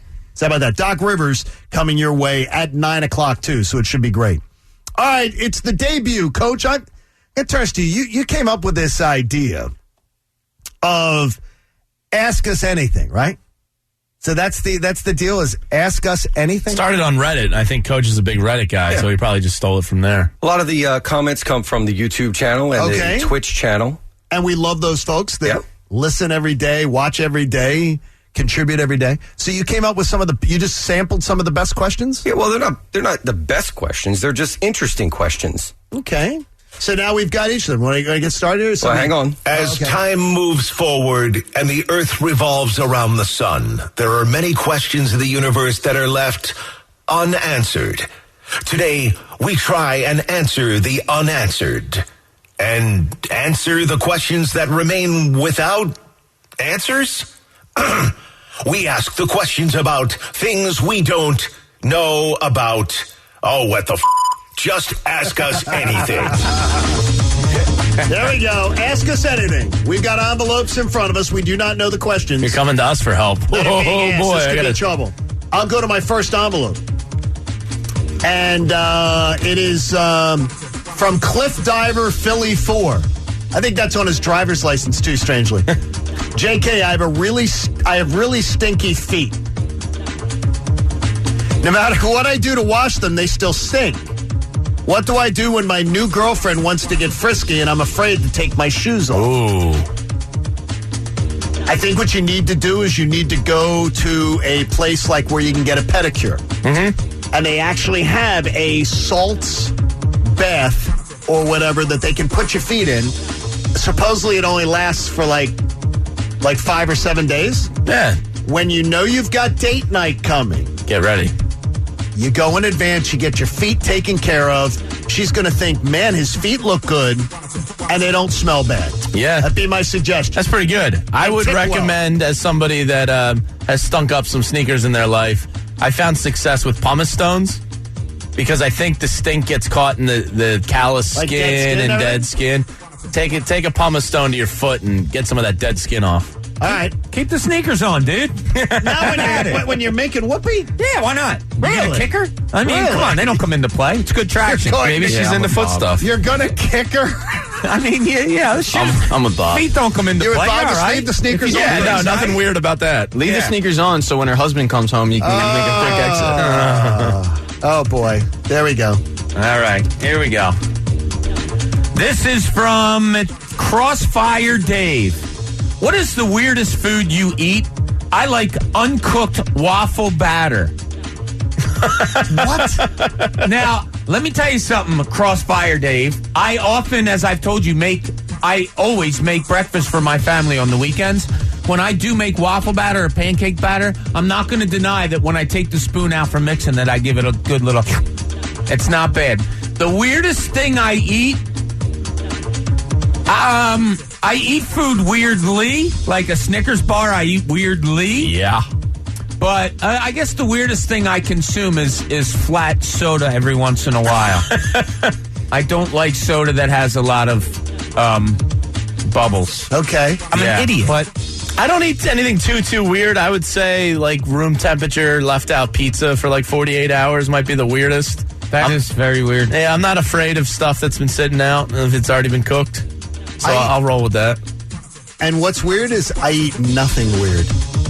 I don't think I do anymore either. I can't think of any weird thing that When I was young, I used to eat dry ramen noodles with the chicken flavoring on it. I would just sprinkle some of that on and eat the dry noodles. Is it weird to just get one of those shakers of containers of blueberries and just grab a handful and eat them? No, not at all. That's not weird. No, I'm a very picky eater, so I can't think of anything. I'm not when I was young, raw hot dogs, I would sneak out and do that. What's wrong with you? Geez. Yeah, I told you about the cottage cheese and jelly sandwich on toast. That was and one of my favorite snacks, because we didn't have anything, was bologna, and I would put peanut butter on it and roll it up and eat that. Bologna and peanut butter. All right, what do you got there? Jamie used to eat a bagel with peanut butter. That's not true. You hacked my Twitter. This one is from Ennis Beaver. If you're nice beaver. I just had it stuffed recently. Very good. Anybody know that movie? Yes, Naked Gun. Yeah, it's good work by you. Ennis Beaver says, if your crew, there were What? This isn't English. If your crew was in a burning building, in order from first to last, who would you save? Wow. That's diabolical. Well, that is pretty diabolical. Well, I would put Egan on my back and carry him. And I've known Bob longer, John, so nothing you go Bob personal. first? I'd save Bob, but Egan would be on my backs, and then I'd come back for you. And I like your honesty. Coach might be last. I like your honesty of answer. What are you looking at me for? Answer it, you coward. This is for your question. Yeah, Now it's we your all question. answer. I think I'd give Pat a boost up to the window, and then I would make sure that I would go in order of age. Okay, that's fair. So I'd worry more about you than Bob, because I would say younger children. I would always think who has the younger children to take care of. Oh. So I would make sure that you guys had the younger children That's to take deep. care of. All right, That's so nice. heat rises. Yes. So I'd be leave Pat. He'd I'd be on his safe own. to leave. But so he could stay under the heat that's rising. I think I would go in order of age, I think. So I think I'd get John, and I think you, Jagaloons, would be on your own. That's fair. Although I think for job security, Coach is probably right there with me. Oh, yeah. Yeah. I'm leaving all There you we guys go. in there. I'm going out first. All right. Pat, do you have one there? Well, Bob, you're last now. That hurt. There You're just going to leave me No, in I fence mean, for your No, myself. I letter. said your you're in letter. the best this shape is running and late. you- I don't want to go too. Yeah, okay. He was looking at it scientifically. We're going too late on this. All right. Well, if you didn't break it down like the Zapruder film there, Johnny. All right. We got Marcus P. If you killed someone, which one of your colleagues would you call to help bury the body? This isn't even difficult. It's Anthony. I'm calling Anthony. No, it's Our on the crew. show. It says Our- colleagues. our Anthony's crew. a colleague. No, our I answered the crew. question. Our crew. John, you talk too much, so you would spill the beans. Bobby wouldn't say a word. Yeah, I think Bobby would be good. Bob and I would both have the best contacts to get it done. Jamie would tweet about it. Dug a hole. Yeah, Jamie would be on Instagram Live with it or Just something. GPS location. Hey, Mr. Snuffy asked a question. JK, if you had airplane wings for arms, would you give your friends free rides or would you charge them? How far? Airplane wings for ours. How far am I asking to bring them? So I would think about a reasonable fare. I would think a reasonable fare. A charge. Sounds fair. Yeah, it's fair. All right, I got Samantha Thomas. Besides putting icy hot where Shaq did on his balls, what other weird body part would you put icy hot on? Hey, man, my balls are on fire. I don't think I'd put it on a weird body part. There's only one other weird body part The nipples? besides the balls. The nipples, Bob? If I had to put them on the nipples, I'd put them on the nipples. I have a cheat code. What's that? You got to be out in the cold all day? You going to an Eagles game or something like that? Icy hot on the nipples? Cayenne pepper in the socks? Icy hot on your feet? Well, it's like an old surfer's trick. If you put Vaseline on it, keeps the wind from keeping you cold. See, there you go. Maybe a little butt crack action? That might feel a little weird. Yeah, I don't think I did that. That wouldn't be good. I don't want that area cold. You guys are cold and good. hot. All right, Klinger69. Jamie, please give Connor some internet dating site words of advice and one great pickup line. Come to the wrong person. I have no game. Internet dating site words of advice. I would say get rid of any mirror selfies that you have on there. Put a shirt on. We learned that from Cosmo. Yeah. Put a freaking shirt on. Well, don't put the shirt on you had on the other day, though. Yeah, that's true. And I don't think pickup lines work. I think people see right through them. I think just be yourself. Is it hot in here? Or is it just you? How much does a polar bear weigh? Enough to break the ice. Hi, I'm Connor. I would go with you sing Country Road, and then you point at them, and then when they say Take Me Home, you say that's a little forward, but if you insist. It's not bad. All right, let's go to, I got this one here. It is from Jen Moffitt. What's sexier, shower with your partner or bath with your partner? I'm the wrong person. I didn't know that was an option. I didn't know that was a thing you could do. Shower all day long. Yeah, the bath. I don't know. seems The bath? cumbersome. I'm bad. I think I'm bad. Really? Yeah. Oh, yeah. Both are cool. Wow, I'm shocked at that. Yeah. Both are cool. Yeah. Shower, it's in your face and stuff. Yeah, it becomes annoying. You get to play a little footsies, and you can get the foot on the butt action in the bath. Yeah. Some Okay. bubbles, some bubbles. We know what Jamie's into. Candles in the bath. Jesus. A little Sade. It's a little sexier. Jamie's done this. Shower's utilitarian. The bath you enjoy. In the new home, did you put a porno tub shower? did you put a tub in the bathroom? I don't know what the bathroom's it's getting redone. I don't know if she's getting. You don't even know if what's going on in there. We did not. We put bigger shower, no tub. There's tubs in other bathrooms in the house. We're putting a shower in the downstairs, no tub. Upstairs, we're combining two. I honestly don't know if there's a tub or not, and I know I'm going to get a bad test. By the way, the you don't care. You don't bench pay in the shower. Bench in the shower is great. The bench in the shower is awesome. It is great. So you can get that done. We appreciate you, everybody who has an opportunity to chime in every single day. I looked at some of the comments earlier. Some people have very strange opinions of us, I noticed, from things from time to time. They just Ryan Doherty or Doherty said JK's the guy that voted for every kid to get a participation trophy at the end of the season. You know, he never won a Little League championship as a kid. He didn't. No, I didn't. I never won a Little League championship, but in exactly the opposite fashion, my daughter's she will not even accept a runner-up trophy. We don't display them. And my wife, her biggest gripe is she hates the fact that my daughter says second place is the first loser. She thinks that I've done my daughter a disservice by saying second place is the first loser. And I, as a coach, well, we finished first most of the time. But as a coach, we never accepted a runner-up trophy. I would not have my captain go and accept it. We wouldn't accept it. Yeah. We wouldn't accept a run-up trophy. We didn't want it.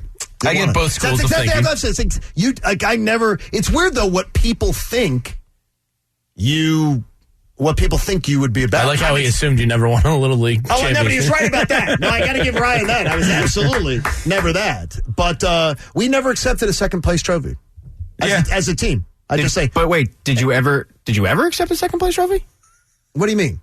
When they gave you a second place trophy, did you say I'll accept that? Did I accept it as a team? I mean, as a team, did you ever accept it? No. Okay. We didn't want the second place trophy. So you never accepted it? We didn't want it. Okay. No, you didn't want the trophy. Don't have it. Don't have it. Can't have it.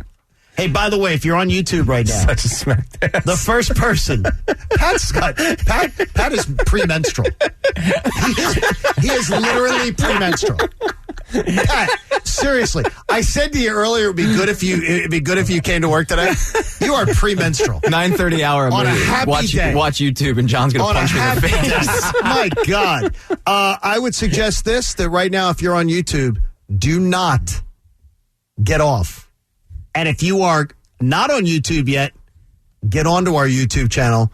A fabulous prize awaits somebody on YouTube in the next half hour. Doc Rivers at 9 and more. It's the John Kincaid Show, and you're listening to The Fanatic. You know, as a two-time cancer survivor, I know what it takes.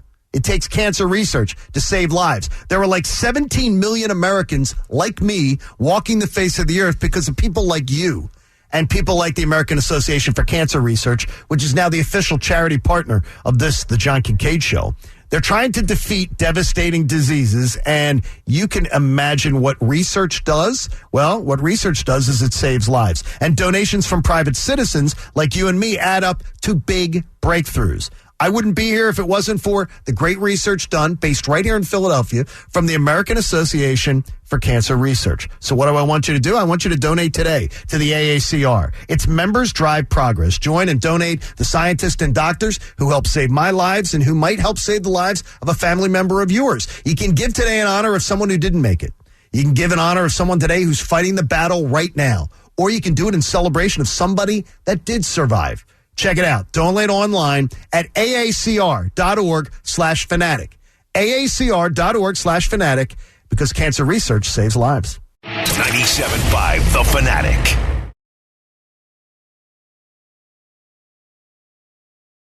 .97.5 The Fanatic. Doc Rivers joins the show at 9 o'clock right here on The Fanatic. We look forward to having him join us as we celebrate our 100th show.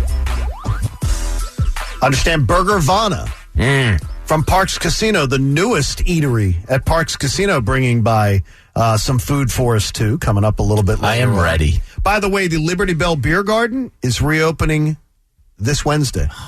Beer garden season. It'll be open Wednesday through Sundays with a full dinner menu, 24 rotating craft beers, wine, specialty frozen cocktails, sports on giant screens, indoor and outdoor seating. Oh, wait a minute.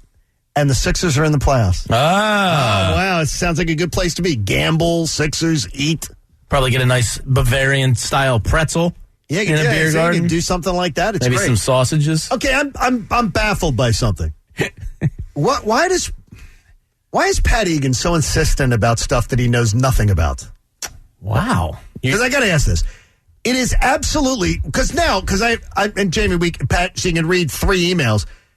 Even it is completely false that it has ever been proven that they found Amelia Earhart. Okay. And Pat argued, blue in the face, that you're wrong. You didn't see this. I tweeted you the article that I knew that this would happen. I knew that because this is the best part of it. I knew that because you hadn't heard it, and you would poo-poo anything I sent you regarding the information. Well, no, Pat, it's unproven. They never have found remains. So the bones were of a white woman that were of Amelia Earhart's height, weight, and all that. It is completely unfounded for anyone that they can prove that any belongs. Let's kick this to Bob Cooney real quick, because I believe in sourcing and having good sourcing.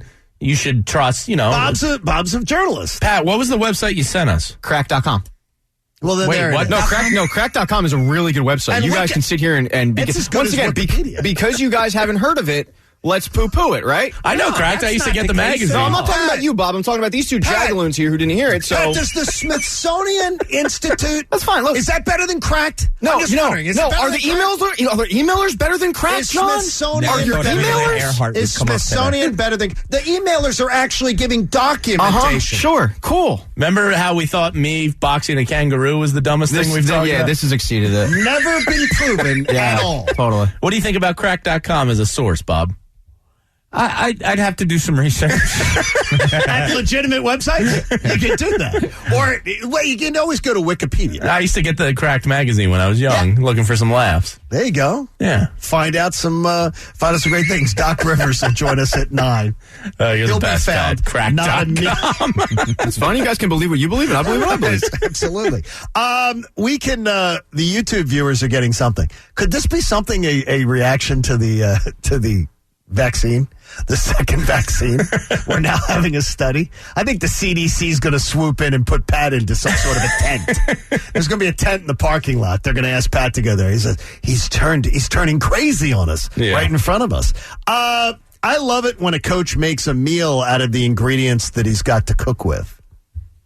And I got to tell you, they took Jonathan Gannon out of the secret vault that they had him in, or a cave, or wherever. We finally got to hear from Jonathan Gannon.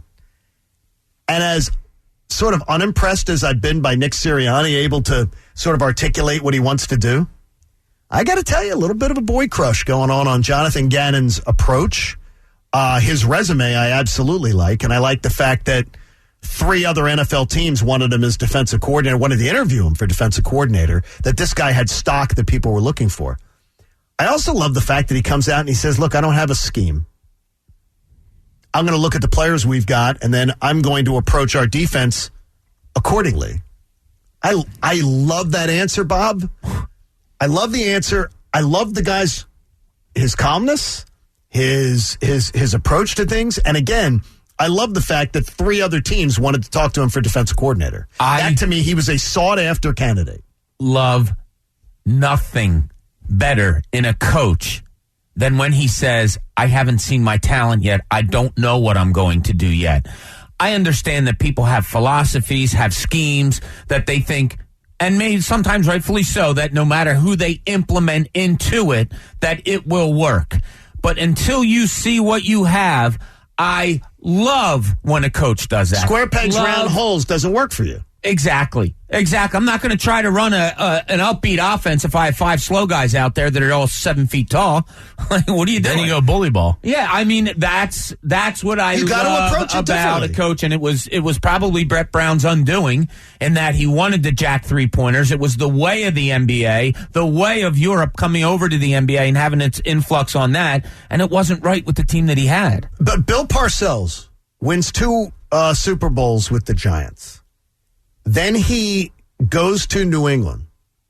And, Jamie, he completely runs a completely different offense. He was like ground and pound, move the ball control, everything with the Giants. Yeah. Then he gets to New England with Drew Bledsoe, and he throws it all over the place. And running became almost optional. He was one of the real first coaches that went real heavy pass run. Bill Parcells said, I'll deal with what I got. Yeah. I'll cook with what I got. And Belichick, to the same degree, coaches each game to the weaknesses of his opponents.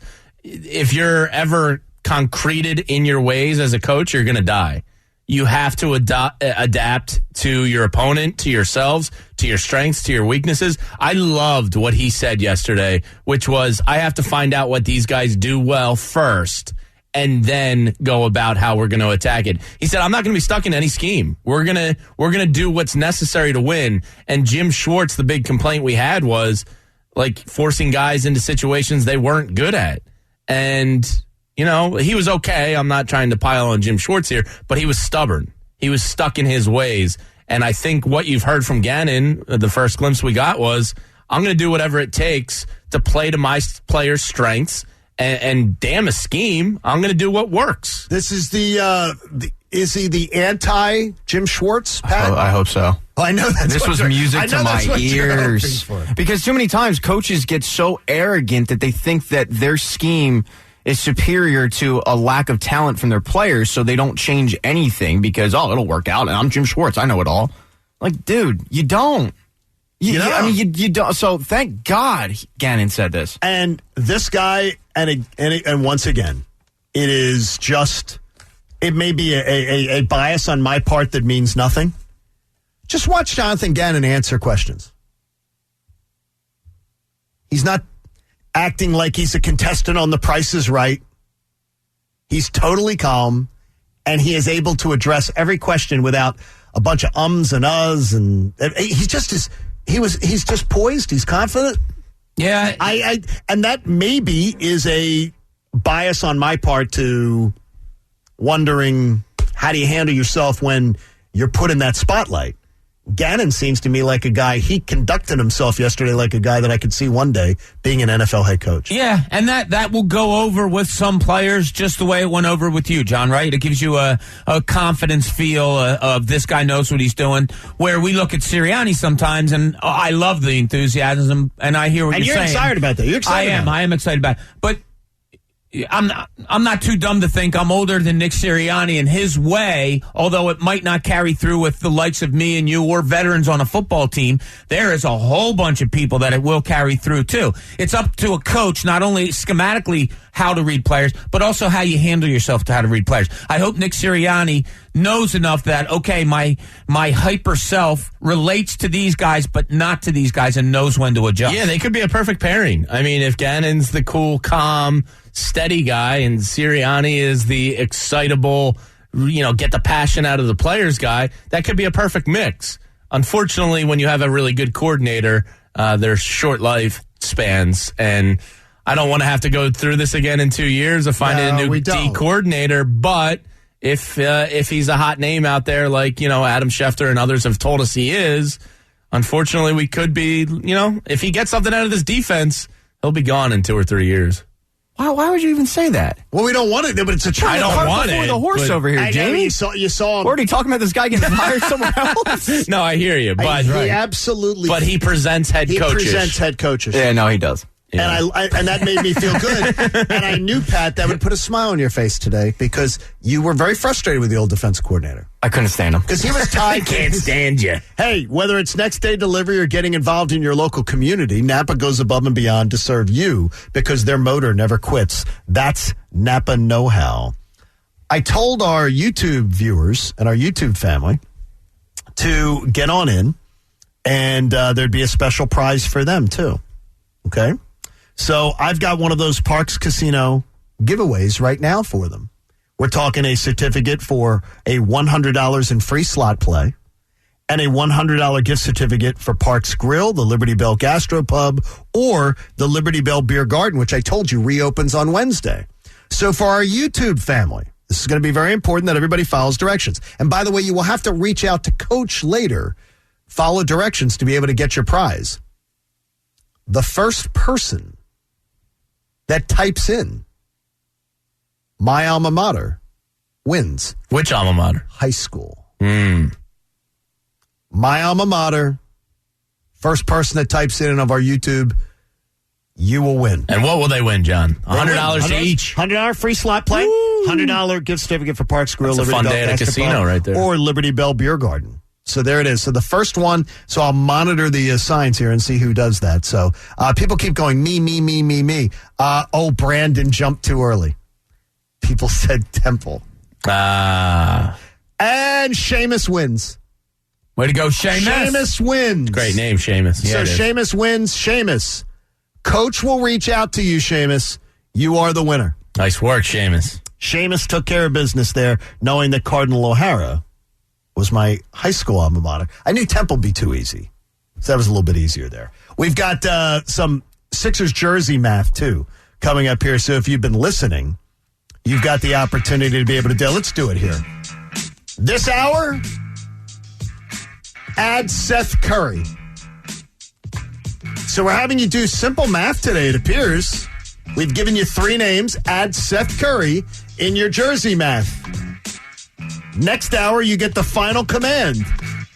The first person to respond with the correct number next hour is going to win tickets to see the Sixers take on the Washington Wizards in Game 2 of their series coming up on Wednesday night. So how about that for you? All coming up. Doc Rivers, too, coming up here at the top of the hour. The law firm for injured workers, check it out. It's Martin Law. Visit paworkinjury.com. So there you go. There's pandering and there's not pandering in the linchpin. This is the linchpin. I had you in mind when I saw this, John. I'm just going to tell you, he's trying very hard. Oh, he's trying very hard. And really I hard. love it. Nick Sirianni, the head coach of the Eagles, is giving me big Ted Lasso vibes. And have you guys watched it yet? I have not. Come on, man. Let's go. It's so good. It's such a feel-good show. It's such a positive, awesome show. And Get around to it. They have a little nod to the Sixers. In the Yes, show they do. At one point. Come on. Watch the show. I'm imploring you. Nick Sirianni is reminding me of Ted Lasso. In Ted Lasso's main thing is an overwhelming positive force that he brings to his new, English football club that he shouldn't be coaching. But he wins over his players through the force of positivity, to hearing them out, understanding what they want from him, and opening the doors of a good relationship. That's basically what Ted Lasso is. And then once you get your players and connect with them, it breeds winning. That's his whole philosophy on coaching, more or less. Nick Sirianni is giving me those vibes. So this week in practice or OTAs or whatever the hell you want to call it, he was out there with a Brandon Graham 55 shirt on. Now, is it placating to his veteran leaders? Yeah, it is. But you can't tell me the players don't dig that. I think they do. I think they buy into that because Nick Sirianni and Brandon Graham are 3 years apart in age, if that, maybe 5 at most. Sirianni's 39, right? And Graham's now, 34? 34 probably, yeah. Yeah, so about 5 years. But they're sort of contemporaries. Yeah, absolutely. And I think it's a hat tip to a great player in Eagles history, a leader. I think he's slowly winning over the veterans first, and it'll have a trickle-down effect throughout the team. Bob, do you, coaches that you've covered, have you found that they tend to take that tactic, or do they tend to go the opposite direction? Get everybody to come into their world. I've seen both.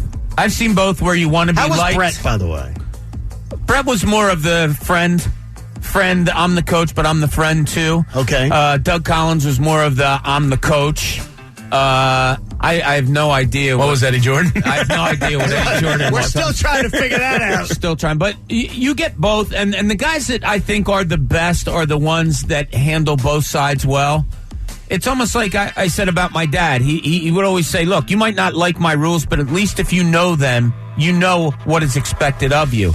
And I think that's kind of a Pop thing. You talked yesterday about him taking guys to dinner. Yeah. I think his players know when he's the coach and when he's the friend. And I think that's maybe the hardest and most important thing for a coach to find the guideline of. It's such a thin line to walk. And I am really worried that he's going to struggle walking it. And he wouldn't be the first guy to do it, but you run the risk of being the overly positive substitute teacher, kind of like Brett Brown, who's so concerned with being that positive force that guys walk all over you. That's what I'm worried about. Look, you're justified in that way of thinking, but if he I'm telling you, if he wins over Brandon Graham and Jason Kelsey, the trickle-down effect is they will keep the younger guys and the locker room in line. Well, and I hope you're right. He has to win them over. The argument against that, though, would be they're not going to be here in a year or two. What did you... Yeah, that's true, too.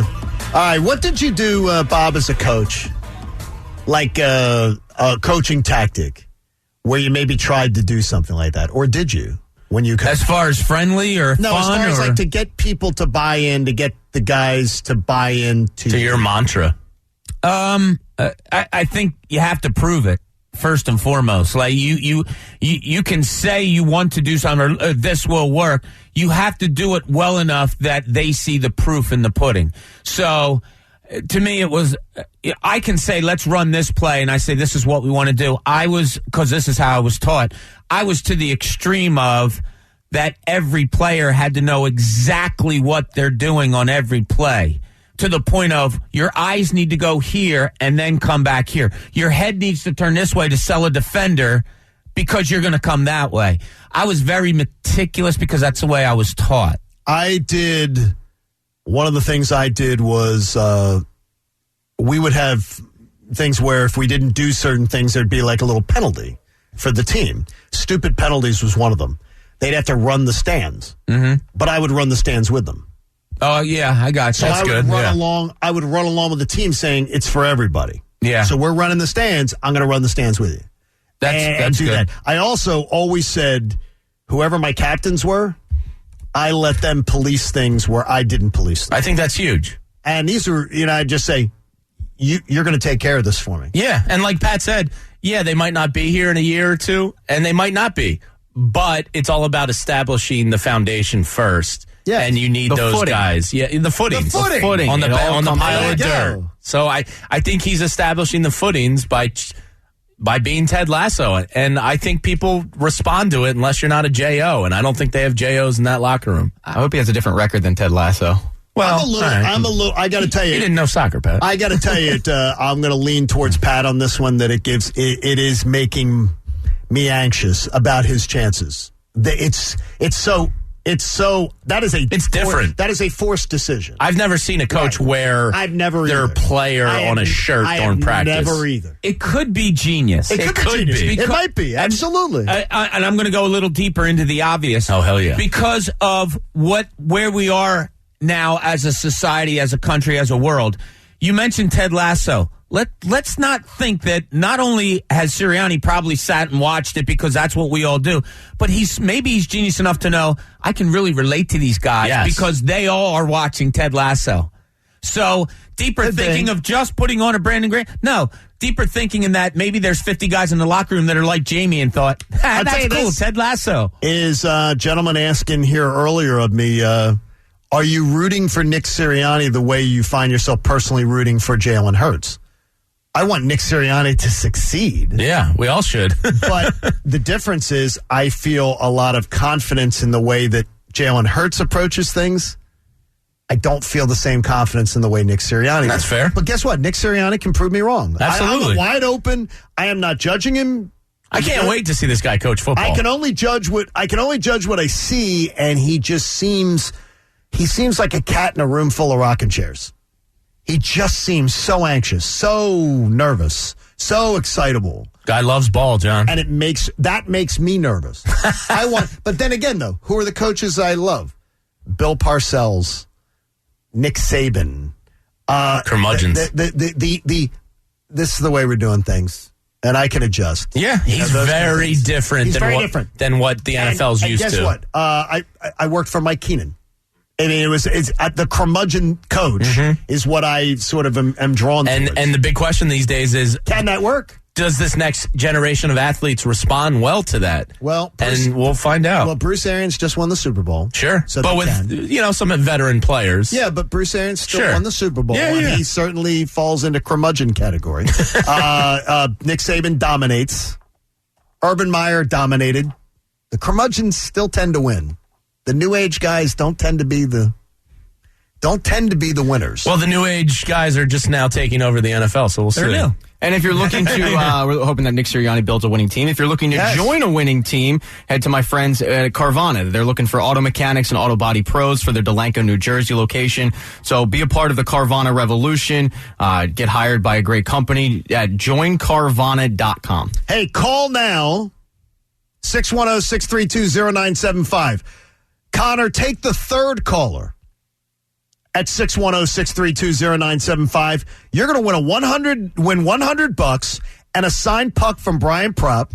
Plus, you're going to be qualified for the grand prize, which is a 5-pack of Brian's Guffaw cigars. From Bancroft Neuro Rehab, Rebound, Recover, Reconnect. Learn more at bnrinfo.org. The fine folks at Bancroft Neuro Rehab, they do a fantastic job. They've done a great job working with Brian, and it's so great to hear Brian on his road to recovery and how they've helped him. So, bnrinfo.org. $100 and a signed Brian Propp puck. Not a bad deal. Doc Rivers. It's the top of the hour. Stick around. John Kincaid Show here on The Fanatic. You've heard me talk about Prop Swap plenty of times. And you know why? Because I'm trying to help you out. You can always find the best odds because you're buying directly from people like me and you, other sports bettors. You see a ticket you like for instance, I might list my Joel Embiid MVP ticket from DraftKings today on Prop Swap or my Ben Simmons Defensive Player of the Year ticket. Because I cashed in when the odds were high and now they've dropped, making it a very appealing ticket. So submit a bid for a price you think is fair and buy it. You can become a seller, and they're always willing to negotiate. And right now they're offering up to $500 in spending cash when you use the promo code FANATIC. That's promo code FANATIC. And PropSwap will match your first deposit up to $500. So become a smarter sports bettor today. Go to PropSwap.com or download the PropSwap app. 97.5 The Fanatic.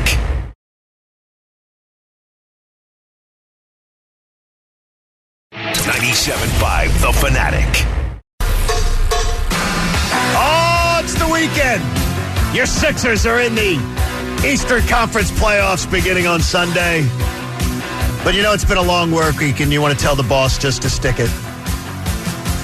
Unless you're Doc Rivers, who wouldn't want to say that probably right now as we head into the postseason. We'll have Doc joining us in a moment here. The 9 o'clock hour brought to you by the Bagster. It's a dumpster in a bag. Get yours today at Home Depot and Lowe's. And for details, go to Bagster.com. And joining us on the aforementioned Comcast Business Hotline is the head coach of your Philadelphia 76ers, Doc Rivers. Every day in business is a big day. Like Comcast Business, keep you ready for what's next. Doc, we appreciate your time this morning, and we're going to wish you all the luck as the postseason begins. But my favorite word in the English language is joyous. So I'm asking you first off, for you, what's been the most joyous thing about your first season as Sixers coach? Oh, that's a good question. I would say, other than basketball, the restaurants in Philadelphia. I would say that. But I would say, as far as basketball growth, just watching the young guys grow. That is always good when you get that.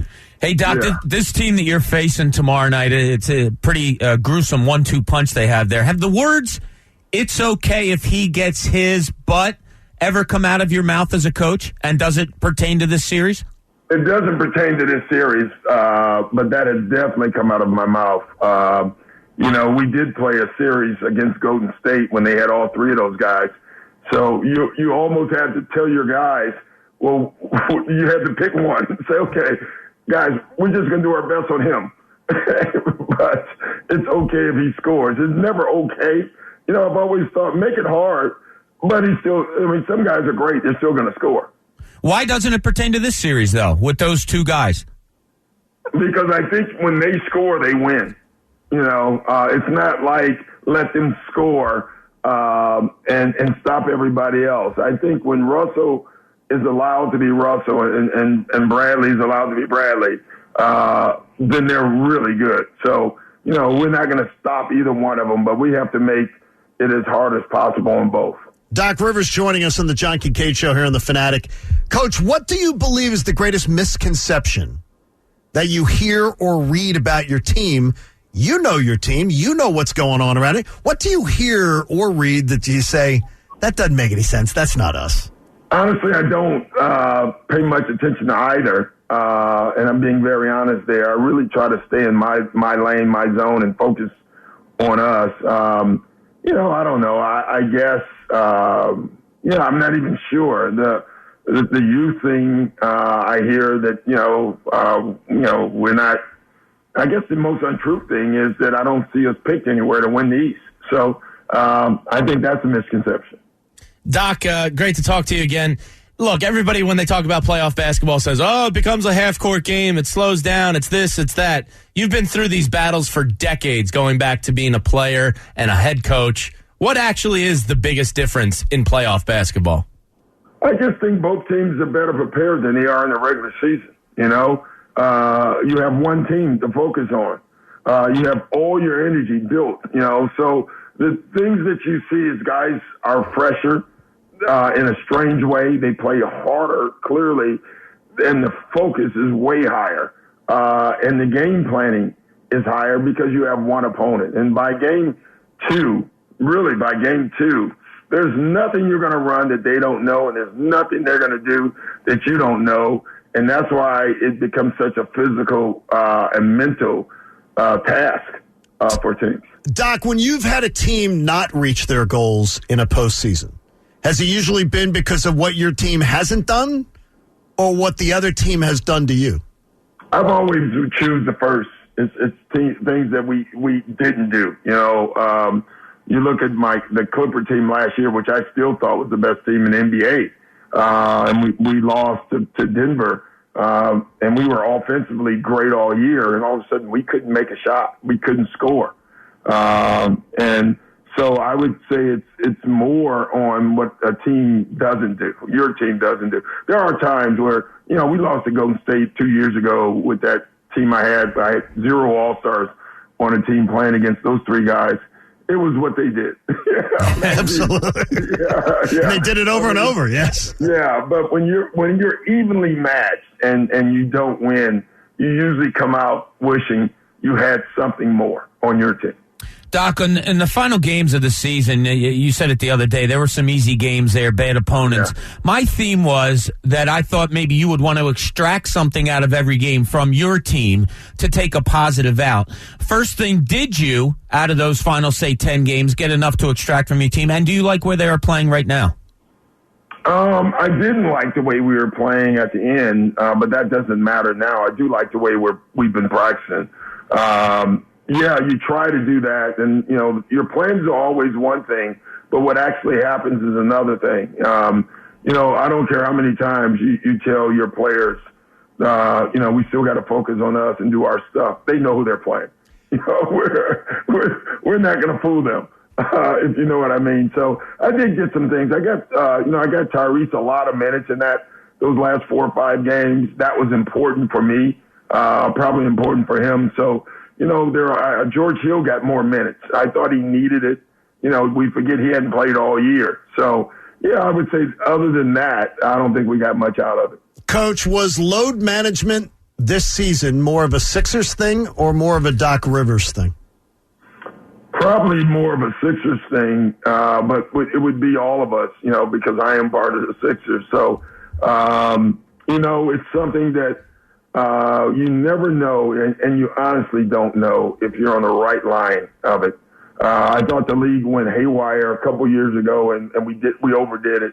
I love the group that we've hired, our scientists or whatever you want to call them. They really believe it. Scientists?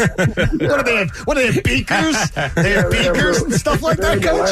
And doing whatever they do, the numbers, analytics, But it is funny, like they believe in conditioning more.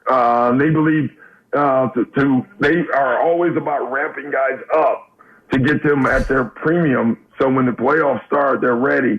And that was good to hear from a coach standpoint, I can tell you that. Yeah, Doc, we all know playoff basketball is decided in the final 3-4 minutes.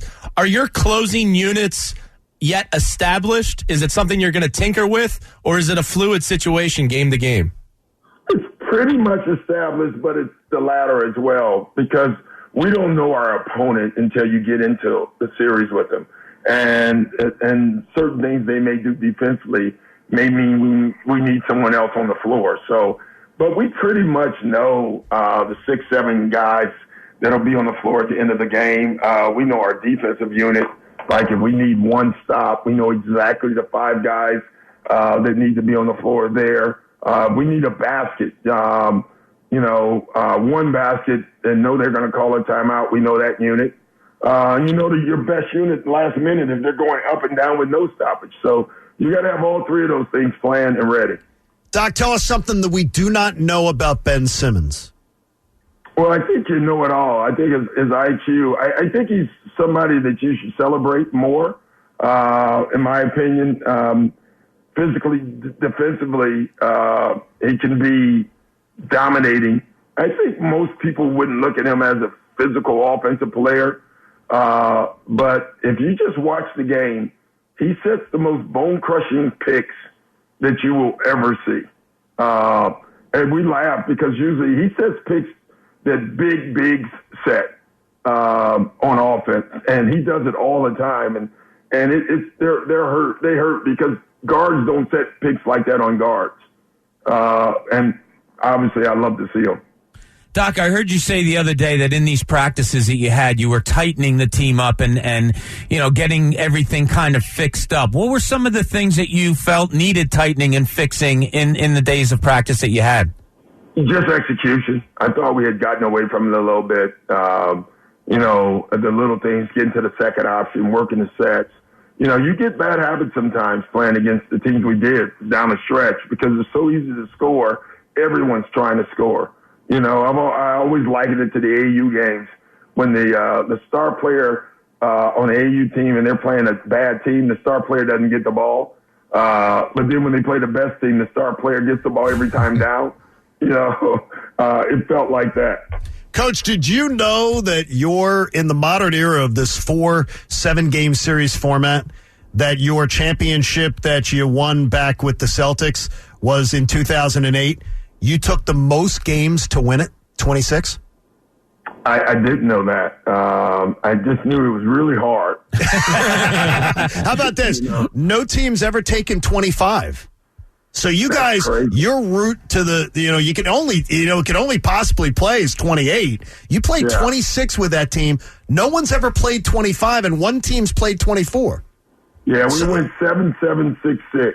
You have to get you got to be efficient this time around, right? I'm all for it. I'm all for it. It is funny though. Right after the series, I sat in my office and someone said, "Give me one word to describe winning the title," and I said, "Hard." It's hard.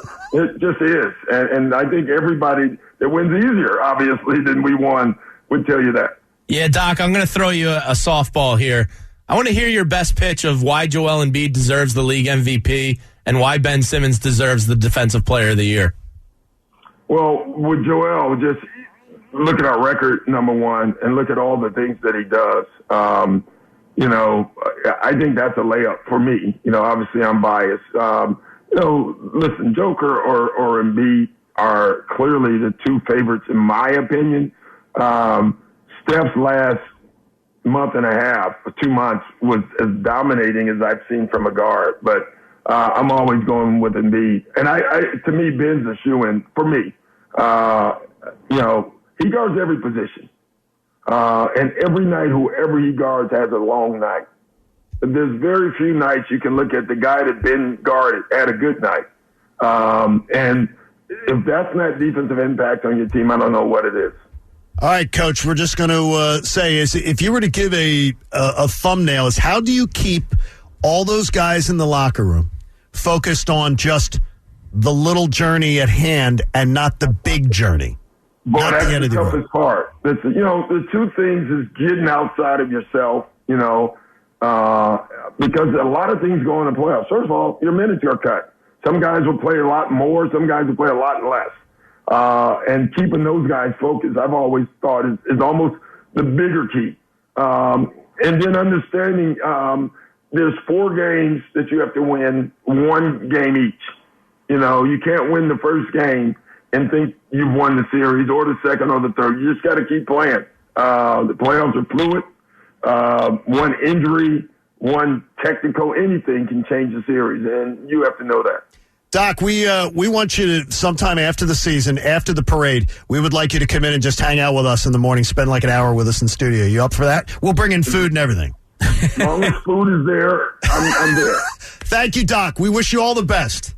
All right, guys. Take care. Thanks, Doc. Doc Rivers joined us on the Comcast Business Hotline. Every day in business is a big day. Let Comcast Business keep you ready for what's next. Okay, here's where I point to. Does that man not give you confidence? Absolutely. Yeah. That's what I'm saying is that, and again, I'm not judging, everything on a coach, but how a coach handles on the fly, just being, and Doc Rivers is a veteran coach. Yeah, it permeates to his team, I think. Young coaches take more time with this, but that's the kind of coach, he rolled with every single punch, and he didn't shy away from an answer at all. No. I was surprised that he answered the question. He didn't answer the question politically correct. Is load management a Sixers thing or a Doc Rivers thing? It's more a Sixers thing. In other words, he gets one vote. Yeah. And there's a bunch of people getting another vote. And Bob, you've always presented it that way. Yeah. You've always said to us, they're protecting their biggest investment. Yeah, it might not be as prominent.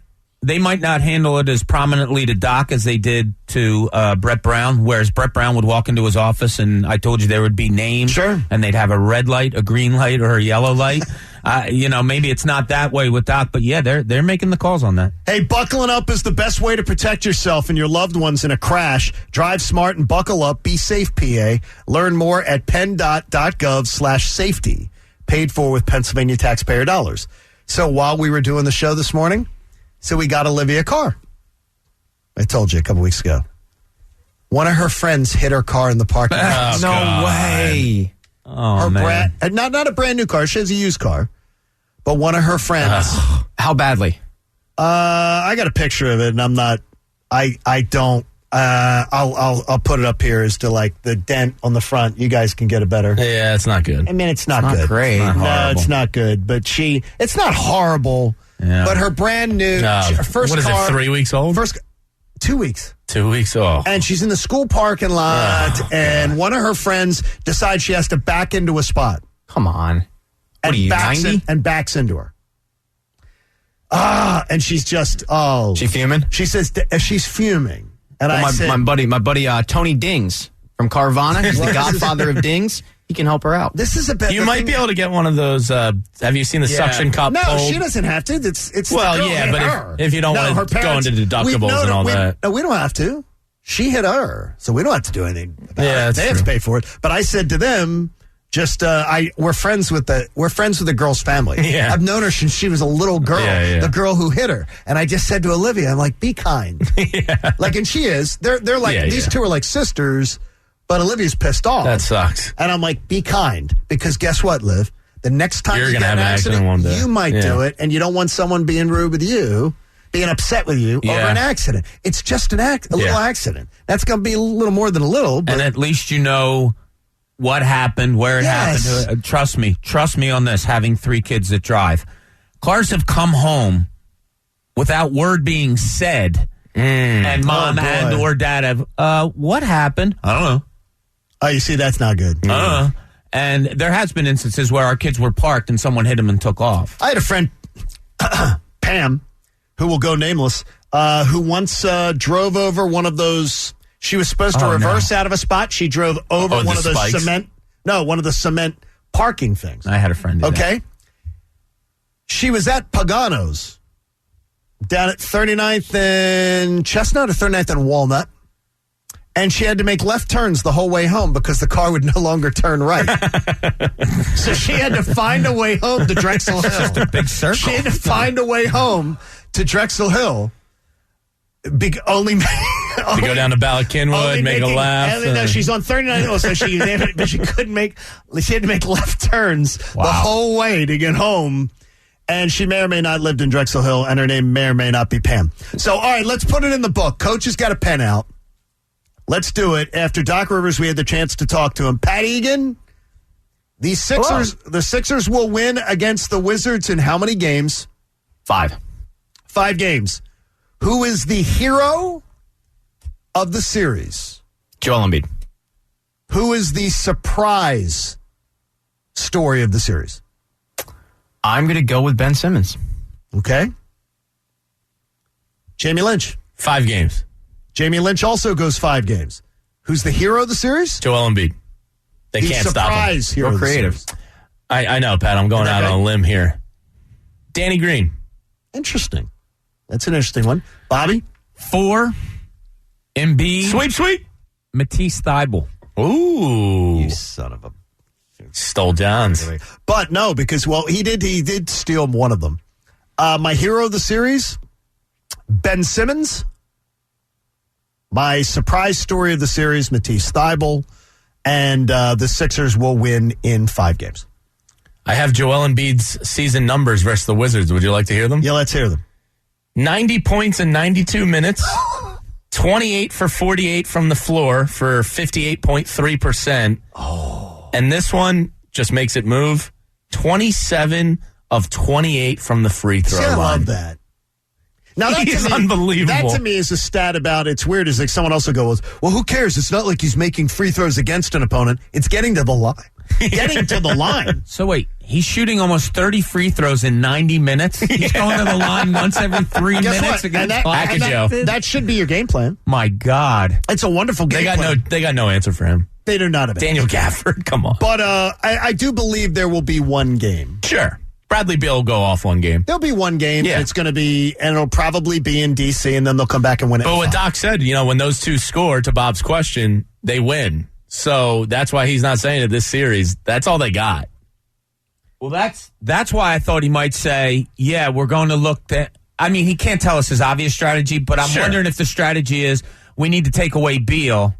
Yeah. Westbrook Doc, is the guy we're going one-on-one Doc coverage. is so easy to listen to. Yeah. He's cool. Very conversational, very, but again, he's funny too. He's been through so many of these things. Oh, yeah. What about him and the scientists? That was great. The scientists or whatever they are. They're in their labs. Well, the scientists, what are they, beakers of like blue? Beaker from There's Muppets. Beaker, Yeah. there's red, here's blue, and it's all, it's all bubbling up in there. He is, Doc Rivers is perfectly suited to come into this town, though. Oh, yeah. Yeah. He handled Boston. Yeah. He handled L.A. Or cousin cities. He with handled Boston. L.A. Now, he handled L.A. as the Clippers coach. It's a little bit different, I think, being the Clippers coach than the Laker coach. Yeah. Just as far as attention. Sure. It's like being the Brooklyn coach compared to the Knicks coach. And even There's no Nets fans up there. There's no Nets fans. And the Knicks are pumping their chest because they just sold out 2 playoff games with limited capacity. By the way, I want to warn people. Congrats, guys. Stay away from the local sporting goods stores this weekend. You might get trampled with all the New Yorkers going and getting their brand new Knicks gear. Because remember, the Knicks are in the playoffs, so they're going to be trampling in to get new Knicks hats. So here's what I ask you to do. You want to piss them off? Because I certainly do it. Go up to any one of them that you see and go, nice new Knicks hat. Nice new Knicks shirt. And they will be pissed. Say, I've been a Knicks fan and I'm ride or die. Yeah, nice new shirt. That's all I said was a nice new shirt. Come on. All right, we got a half hour to go, and we got more prizes for you, too, if you hang out with us. It's going to be a lot of fun. Stick around, won't you? It's the John Kincaid Show. Happy 100th here on The Fanatic. Hey, guys, it's Friday morning after a week of games at the ballpark, and that means it's time for me to award the official Pierce Phelps Bryant Whatever It Takes award to the Phillies player who did whatever it took to help the club this week. Well, this week I'm going to give the award to shortstop / second baseman and just good overall player, Nick Maton. That's right, all the rookie did this week. He had a 2-home run week, and all he's been doing for the year is hit .299 and instill confidence in a fan base that thinks he just may be the second baseman of the future. And just like Nick Maton, your Pierce Phelps Bryant heating and air conditioning contractor will do whatever it takes to keep you comfortable when you are watching the game from your couch this summer. To find a Pierce Phelps Bryant contractor near you, visit nopaybryant.com. Bryant, whatever it takes. 97.5 The Fanatic.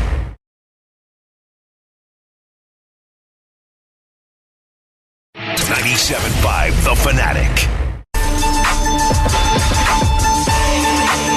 It's the John Kincaid Show on The Fanatic. We appreciate you being a part of things. Tell your family, tell your friends.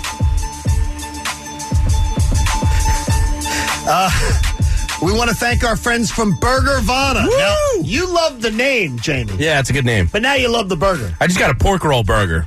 Man, nothing makes me happier You than... had a pork roll burger? Yeah. Oh, wow. Nothing makes me happier than pork roll. I had the hamburger. God.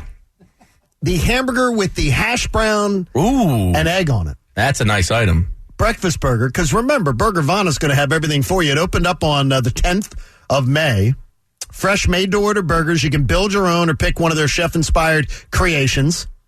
They also have handmade milkshakes, Sidewinder fries, crispy onion rings. The onion rings, Bob. Those onion rings are top-notch. Oh, my God. Okay, they are top-notch. Because you know what? The onion rings for me, the batter to onion ratio has to be... Yes. And they got to crunch. Mm-hmm. If they don't crunch, waste of my time. And here's the other thing. Those are fantastic. You need to bite into it and not have the onion come all the way out. Oh, yeah, that's when you know they're perfectly cooked. That's perfectly done. Which is exactly what's going on with this onion ring right now. Burgervana, you will find it at Parks Casino, which is absolutely awesome. You get that Parks Casino Sportsbook app. I'm always telling you about that. You want to check that on it. That was delicious. Milkshakes, too.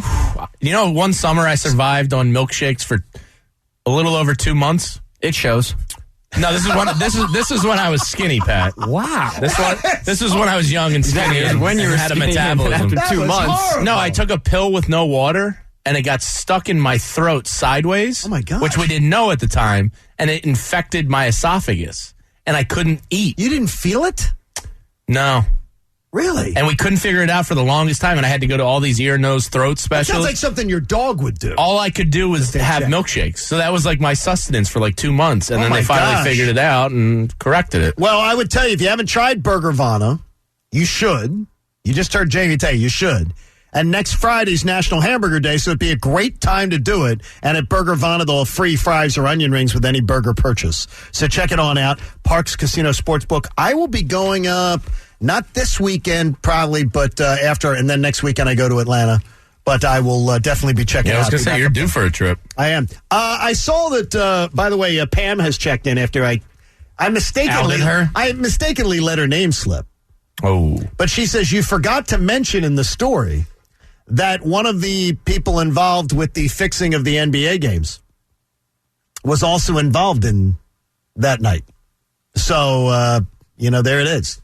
So there it is. So interesting. She hung out with some. Thankfully, she had people like me in her life that allowed her to just raise her echelon of who she hung out with. I'm sure she thanks her lucky stars every she day. hung out with in life. Oh, man. Remember, check out our friends at Parks Casino and get that Parks Casino Sportsbook app. Download it at parkscasino.com/PA and use the promo code Fanatic. We really do, though. I just mentioned Parks Casino there and everything. We really do thank I want to thank all the charter advertisers who got involved with this show from day one also.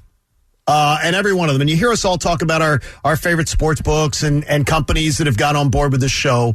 Well, we thank you because you doing that not only helps pay the bills, but it also helps the credibility of the program on the streets and everything like that. So all of our advertisers here at The Fanatic who've been a part of the John Kincaid Show, we really do appreciate your support.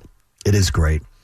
In Cooney's Corner, this team doesn't have a lot to go shopping with. Now, let's see what's in Cooney's Corner.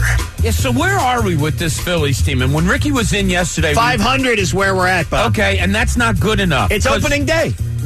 Yeah, it's not good enough because that's why the Sixers did what they did with the process, because they were stuck in mediocrity for years and years.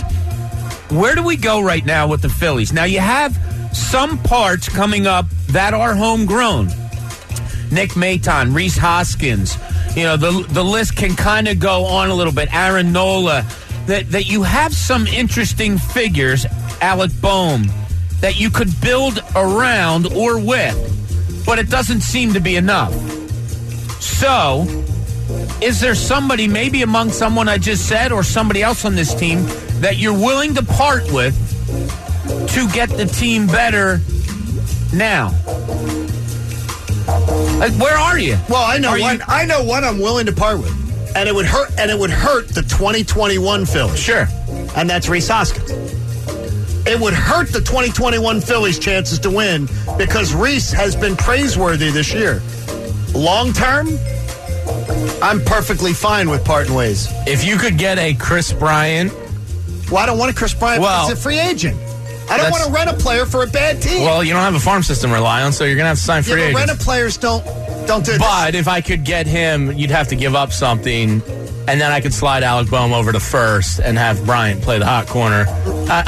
I would be okay with something like that. I don't want to give Reese up unless it's for something substantial. But you don't have a lot to give up, and you got to give something to get something. And he's kind of the only one that makes sense. I'm worried that is this a team that you look at now? It's a 500 team.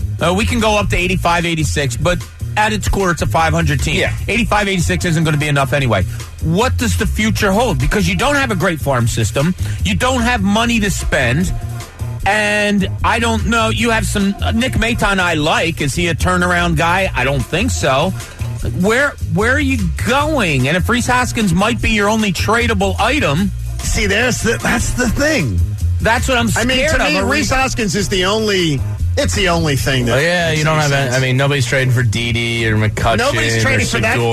Nobody's trading for any of those contracts. No. You've got so many contracts that nobody wants Didi. Boehm and Reese are the only guys that would have interest. That's it. That's all you got. And you don't have a third base plan if you get rid of Boehm. No, really. You're not getting rid of Alec Boehm. You are not doing that. If you do that as a franchise, it would have to be for a center fielder or somebody of like the next 8 years. And again, the whole Chris Bryant stuff. Chris Bryant's a rental player.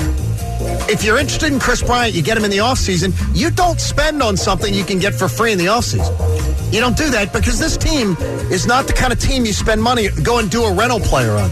This team's 500. They're a 500 club. They're exactly, and I'm not ripping them for it because it's exactly what I thought they'd be. And that's, to me, okay, you're a 500 club, but what does the future look like to get over that? I don't know. That's my question. Like, you can't make trades because even Hoskins isn't going to get you a whole bunch back. No. Nothing over the top. You don't have tradable items, and you don't have a farm system.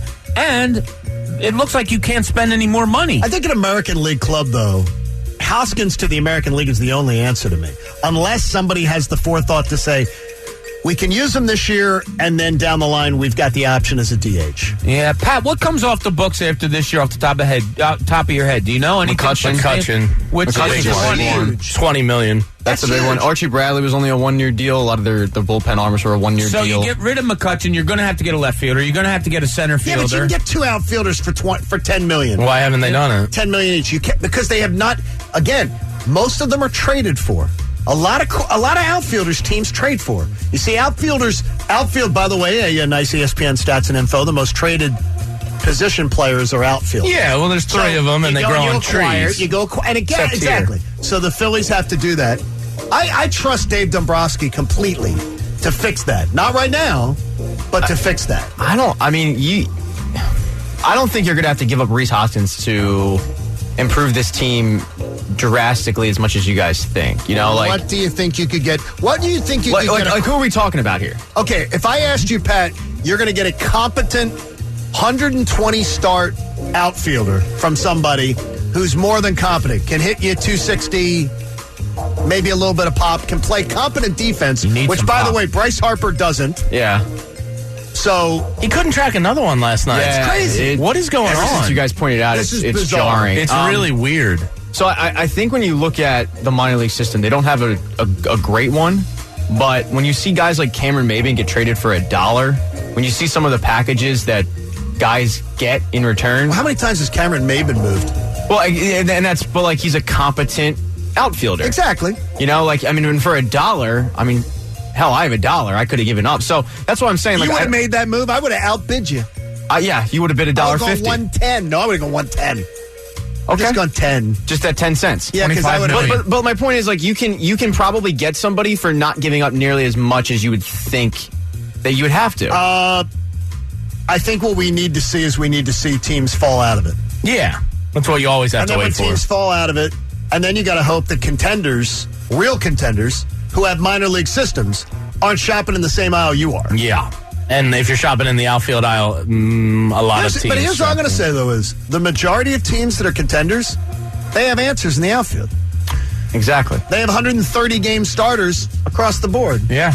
Guys that can play 130 games at all three positions. That must be nice. It's embarrassing how bad this is. I can't believe they didn't address it better in the offseason. I think Dombrowski is one of those guys, and I told you before that I was told about him before coming to town that Dave Dombrowski is not going to work on your timetable or the fans' timetable. He's going to work on his own, and he's going to want to eyeball every single person before he makes a decision. Well, what I just heard was another year of mediocrity. And guess what? He knew he wasn't going to win in 2021. Well, yeah, but the division's up for grabs. It is. I mean, right now it is. It may be. It most likely will be. It may be. I don't know. I trust him, though. Yeah, I mean, even if they do something this year, this isn't a sustainable team to me at all. No. If you get 90 and win the division, you can do it again. And I don't know where they can turn. Correct. I just don't know, and that's troubling to me. That is trouble. Yeah, you know who was actually really good at doing these kind of trades where you weren't mortgaging a lot, but you were getting a little bit to see if you could contend was the old GM there, Matt Klentak. He was really good at making these minor moves. Jay Bruce, Corey Dickerson. They didn't give up anything for these guys, really. They got paid to take Jay Bruce. They did get paid to take Jay Yeah, it was a Bruce, great deal. Corey Dickerson, look, his arm is hot trash juice, but he was one of the best trades. Did you use a different term? What was trash bag water? Trash bag water. He has a bunch of them. Guess what? The other night, I had trash bag water. Oh, it's the worst. You ever get that dripping on your foot? And it dripped a little bit out of one of those fancy bags that my wife bought for me. Trying to eat over here. Those ones with the Gain in them. By the way, it was Gain. Oh, not the Febreze. The scent of Gain. Yeah. What makes trash bag water? Stuff drips. Stuff drips, and then like a little water bags up. Or if you throw like an orange peel in and there's still some juice in there. And then it degrades, and then stuff degrades, and then you get a stank on you that... My dad used to have that. Remember that? Did your father have that? He was in newspapers, but he was a white collar newspaper guy. My dad had from delivering newspapers.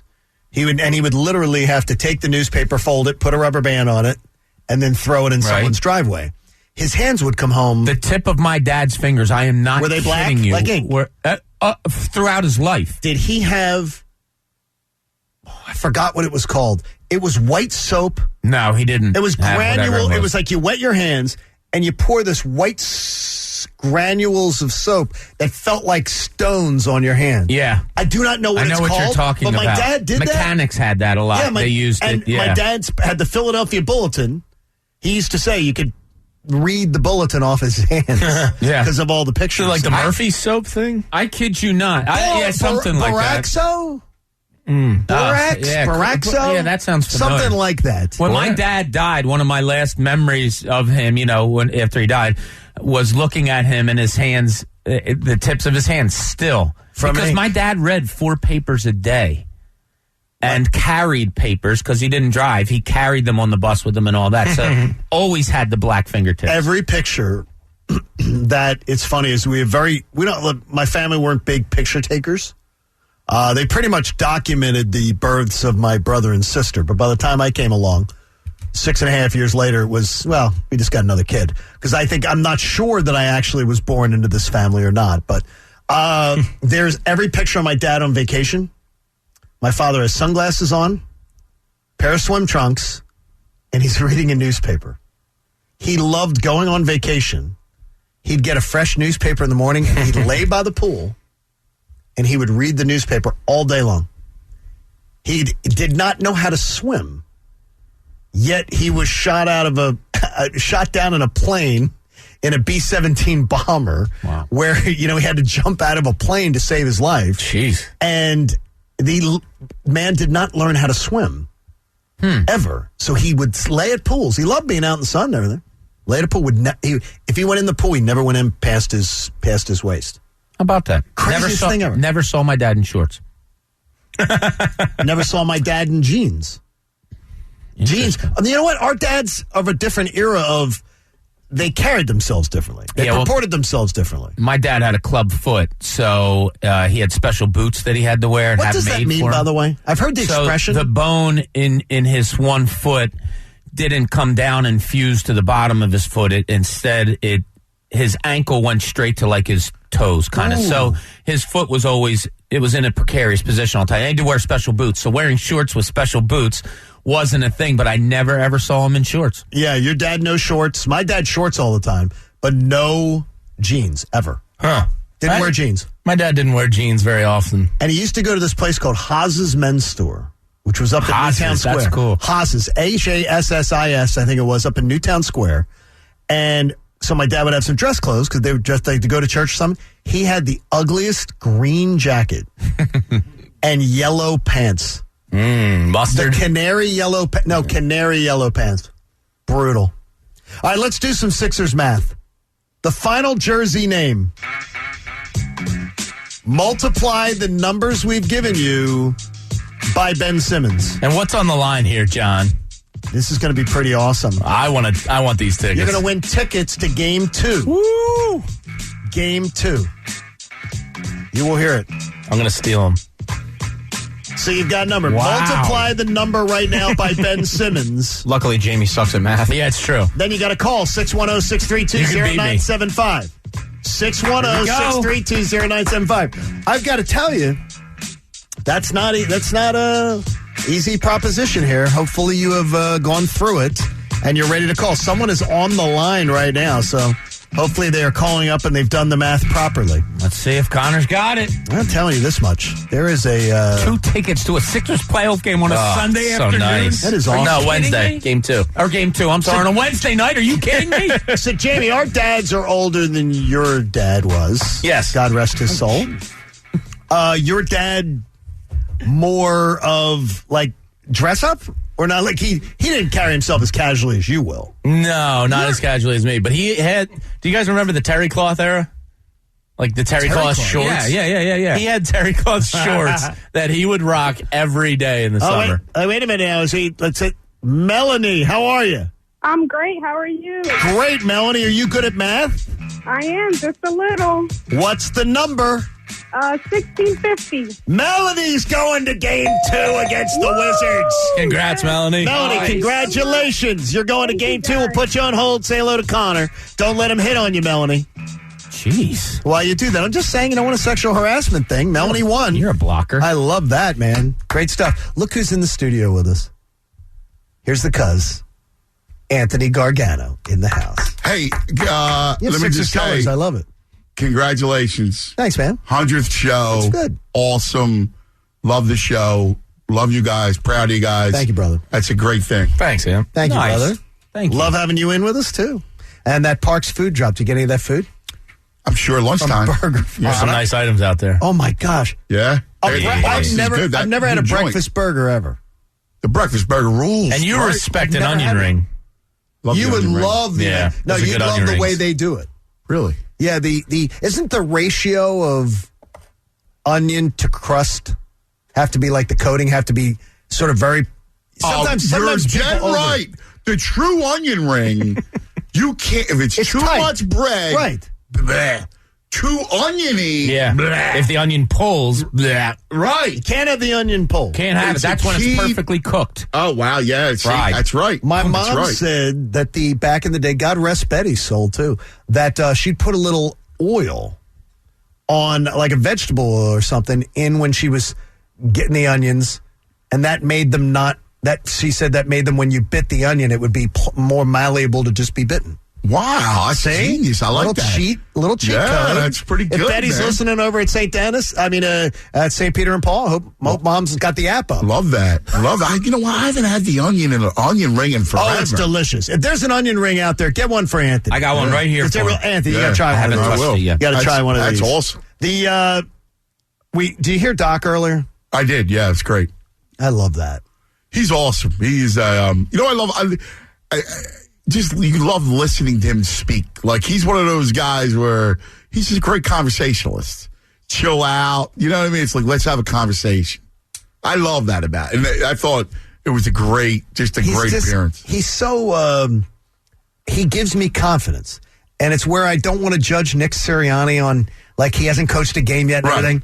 But Coach Sirianni, when he's behind a microphone, does not give me that confidence. No, well, I mean, here's the problem. But he's new. He's a rookie as a coach. Right, that's a big deal. I mean, Doc's been around. That's why you have confidence, and that's why I have confidence. I like a guy that doesn't get nervous, right? Like, that's just chill out. Like, he's been through it, so you know how it is. You know how you were your first 2 years on the air. Now that you're on the air 25, you know how you are, right? Like, you come on, there's an air of confidence that Doc has that Sirianni will have, and hopefully he lasts. But I'll tell you this, you're right on. It is. It's fun to think of. We made our picks. You're going to make yours in the show today for the series. Good. We went. Bob's the only one who went sweep. Yeah, I'm with Bob. Okay. I don't need to make some grand pick figure. Yeah, they're going to win and they're going to sweep them. That was two bad teams playing last night. Yeah, I went 5. I mean, this Wizards fear. There's no fear. Wait a minute, it's not fear to pick them in 5. I just figured Beal's going to have one. The Sixers have lost to inferior teams many times. Listen, that's fine. I'm not talking about you guys. I'm talking about. But no, the fear thing is stupid. There is a fear on social media. Oh my God, we're going to play good or hot. Beal. Wait till Simmons gets a hold of one of those two. And you can rip them all you want until he shuts their ass down. That's what you're going to get today. 4 hours of that. Positivity and just energy plus with Cuz. Thanks for joining us today. We really appreciate it. And remember to support life-saving cancer research. Join us and our generous partner, Pierce Phelps Bryant Heating and Air Conditioning, in making a donation to the American Association for Cancer Research today at 975thefanatic.com/AACR, because cancer research saves lives. We greatly appreciate you. And Monday, we will be reacting to Game 1 of the Sixers series against the Wizards and the Phillies series against the Red Sox. Hopefully you have a great weekend, and we thank you for 100 shows. We'll be back Monday on the John Kincaid Show. In on the funk, I'm out on the stank.